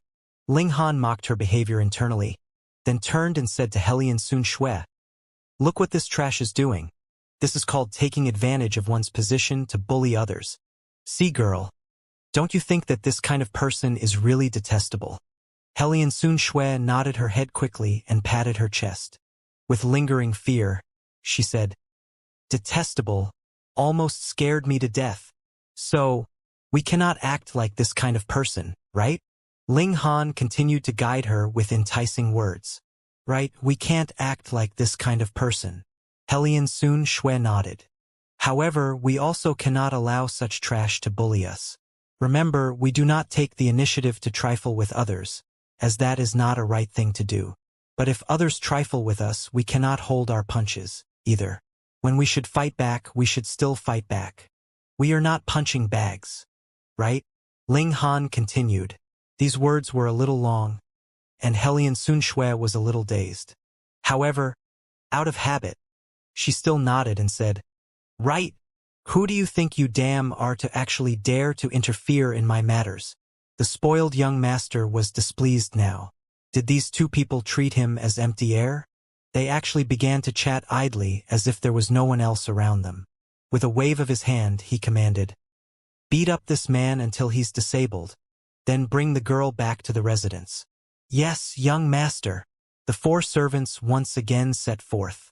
With a flick of Ling Han's finger, a flash of energy transformed into 4 streaks which respectively hit the foreheads of the 4 servants. Suddenly, pew, pew, pew, pew. A bloody hole appeared on the foreheads of the 4 servants, and they dropped onto the ground abruptly. "You, how dare you? You actually dare to touch even members of my Zhang clan?" The spoiled young master shouted in anger, both shocked and afraid. "Who knows who you are?" With another flick of Ling Han's finger, pa, the spoiled young master followed in the footsteps of the 4 servants. A bloody hole appeared on his forehead, and he flopped onto the ground. All around them, the passers-by all stepped back. Matters had become serious. That was the young master of the Zhang clan, yet he had actually died here. The Zhang clan would definitely fly into a thunderous rage, and by then, whoever was actually present at the scene would be in for a bout of extremely bad luck. They had better run quickly. Yet Ling Han was absolutely uncaring. In the north region, there were pitifully few people that could fill him with wariness. Furthermore, didn't he still have a tremendously strong princess of the sea race beside him? If needed, he could let her have the opportunity to train for a bit. "Let's go." He continued to head towards the Spirit Treasures Pavilion. Meanwhile, Hellion Xunshui and Hu Niu, one on either side, held on to one of his hands. Before entering into Extreme Yang City, Ling Han had disguised his appearance and made it so he looked like a young man in his mid-20s. This shocked Hellion Xunshui a bit, but she still managed to see through his disguise with a single look. Obviously, even if she had temporarily forgotten how to circulate her origin power, there was no decline to her perception, which was shockingly high. The Spirit Treasures Pavilion was located in the center of Extreme Yang City, and even if they walked around and played around on their way here, they had still arrived in front of the Spirit Treasures Pavilion about an hour later. "Hold it right there." A group of people raced over. They should be the people of the Zhang clan. When they found out one of their clansmen had actually been killed in broad daylight right out in the open, they naturally raced over to seek vengeance. How could it be possible that Ling Han would pay them any heed? He simply stepped directly into the Spirit Treasures Pavilion. Hu Niu, though, turned back and made a face at those people. "Damn it!" The members of the Zhang clan all roared in rage. The two most powerful parties in Extreme Yang City was the Spirit Treasures Pavilion and the Alchemist Society. Who would dare make trouble in these two locations? They could only choose to wait outside. Ling Han couldn't possibly hide inside for the rest of his life, right? Ling Han and the girls entered into the Spirit Treasures Pavilion, and immediately, a beautiful female attendant approached and asked in a crisp voice, "Two honored customers, do you want to buy something?" Hunyo was extremely displeased, and, her hands on her hips, piped up, "Nyo is here too." Ling Han laughed and said, "Pass along a message to Ing Hong. Just say that someone is here to fulfill an agreement." "Could I be so bold to ask, do you perhaps go by the surname Han?" the female attendant queried. "I am Han Lin." Ling Han nodded. He had previously made arrangements with Ing Hong that he would come under the name of Han Lin. "So you really are Mr. Han?" The female attendant looked pleasantly surprised. "Young mistress has long since been waiting for you. Please come with me. Young mistress has commanded that the moment Mr. Han arrives, we should immediately bring you to her." Ling Han nodded and allowed the female attendant to lead the way. With the guidance of the female attendant, they soon arrived at the courtyard where Ing Hong was. The female attendant entered first to announce their presence. "Yo, I say, Mr. Han, you are finally here." Ing Hong appeared, her voluptuous figure extremely captivating, enough to make one drool at the sight of her. She took one look at Helian Sunxue and could not help but look stunned. Then, she said, "Young Master Han, you are really very awesome. You've just captured my dear Xian'er, and now, you've captured a new girl. Am I Mr. Han or young Master Han?" Ling Han would naturally ignore any private questions, and simply chose to skip over to the next topic. Yet Ing Hong was not willing to give the matter up and wore a mischievous grin. "Hee hee. I'd really like to see how you're going to explain it to little sister Xian'er later. Is it really an appropriate thing to do for you to sow discord?" Ling Han asked. "I have big breasts, so of course I can," this woman said without the slightest hint of shame. Female hoodlum. Meanwhile, Helian Sunxue could not help but look down at her own breasts, and a strange expression appeared on her face. Could it be that it was because her breasts weren't large enough that Ling Han kept criticizing her? She turned to look once more at Ing Hong. Indeed, those were huge waves and far from what she could compare to. Secretly, she decided that she would properly train her pectoral muscles in future. "Come on. Little sister Xian'er has already waited for you for a great many days." Ing Hong changed the subject, her eyes sweeping cunningly over Helian Sunxue. She seemed to anticipate very much the scene of a daggers-drawn confrontation that would appear after the two girls met. She led Ling Han and the two girls into the courtyard, then sent someone to call Zhu Xian'er over. In a few mere moments, a fragrant breeze swept in. Zhu Xian'er appeared. Her face was once again veiled by her white veil. Though her expression could not be seen, an endless amount of pleasure and surprise could be seen from her gaze alone. For an outstanding beauty, even a mere look would be enough to captivate a man. "Big Brother Han!" she called out and took a leap, intending to jump right into Ling Han's arms. Pa! She had not yet landed when both her arms were pulled back at the same time. Furthermore, there was not only one person pulling her back, but two, Hunyo and Helian Sunxue. "I don't allow you to touch Nyo's Ling Han." Hunyo fumed. "Who are you?" Meanwhile, Helian Sunxue was sizing Zhu Xian'er, and the expression on her face was similarly unfriendly. Before they left, Lu Yutong and Li Xichan had instilled many ideas into her, such as not to allow other women to get near to Ling Han. Otherwise, they would steal Ling Han away.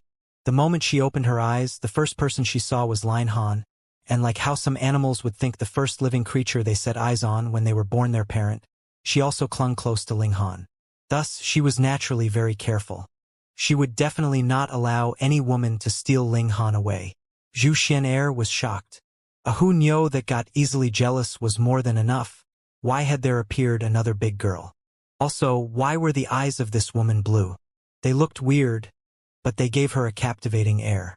"This is Zhu Xian'er, a friend," Ling Han said to Helian Sunxue.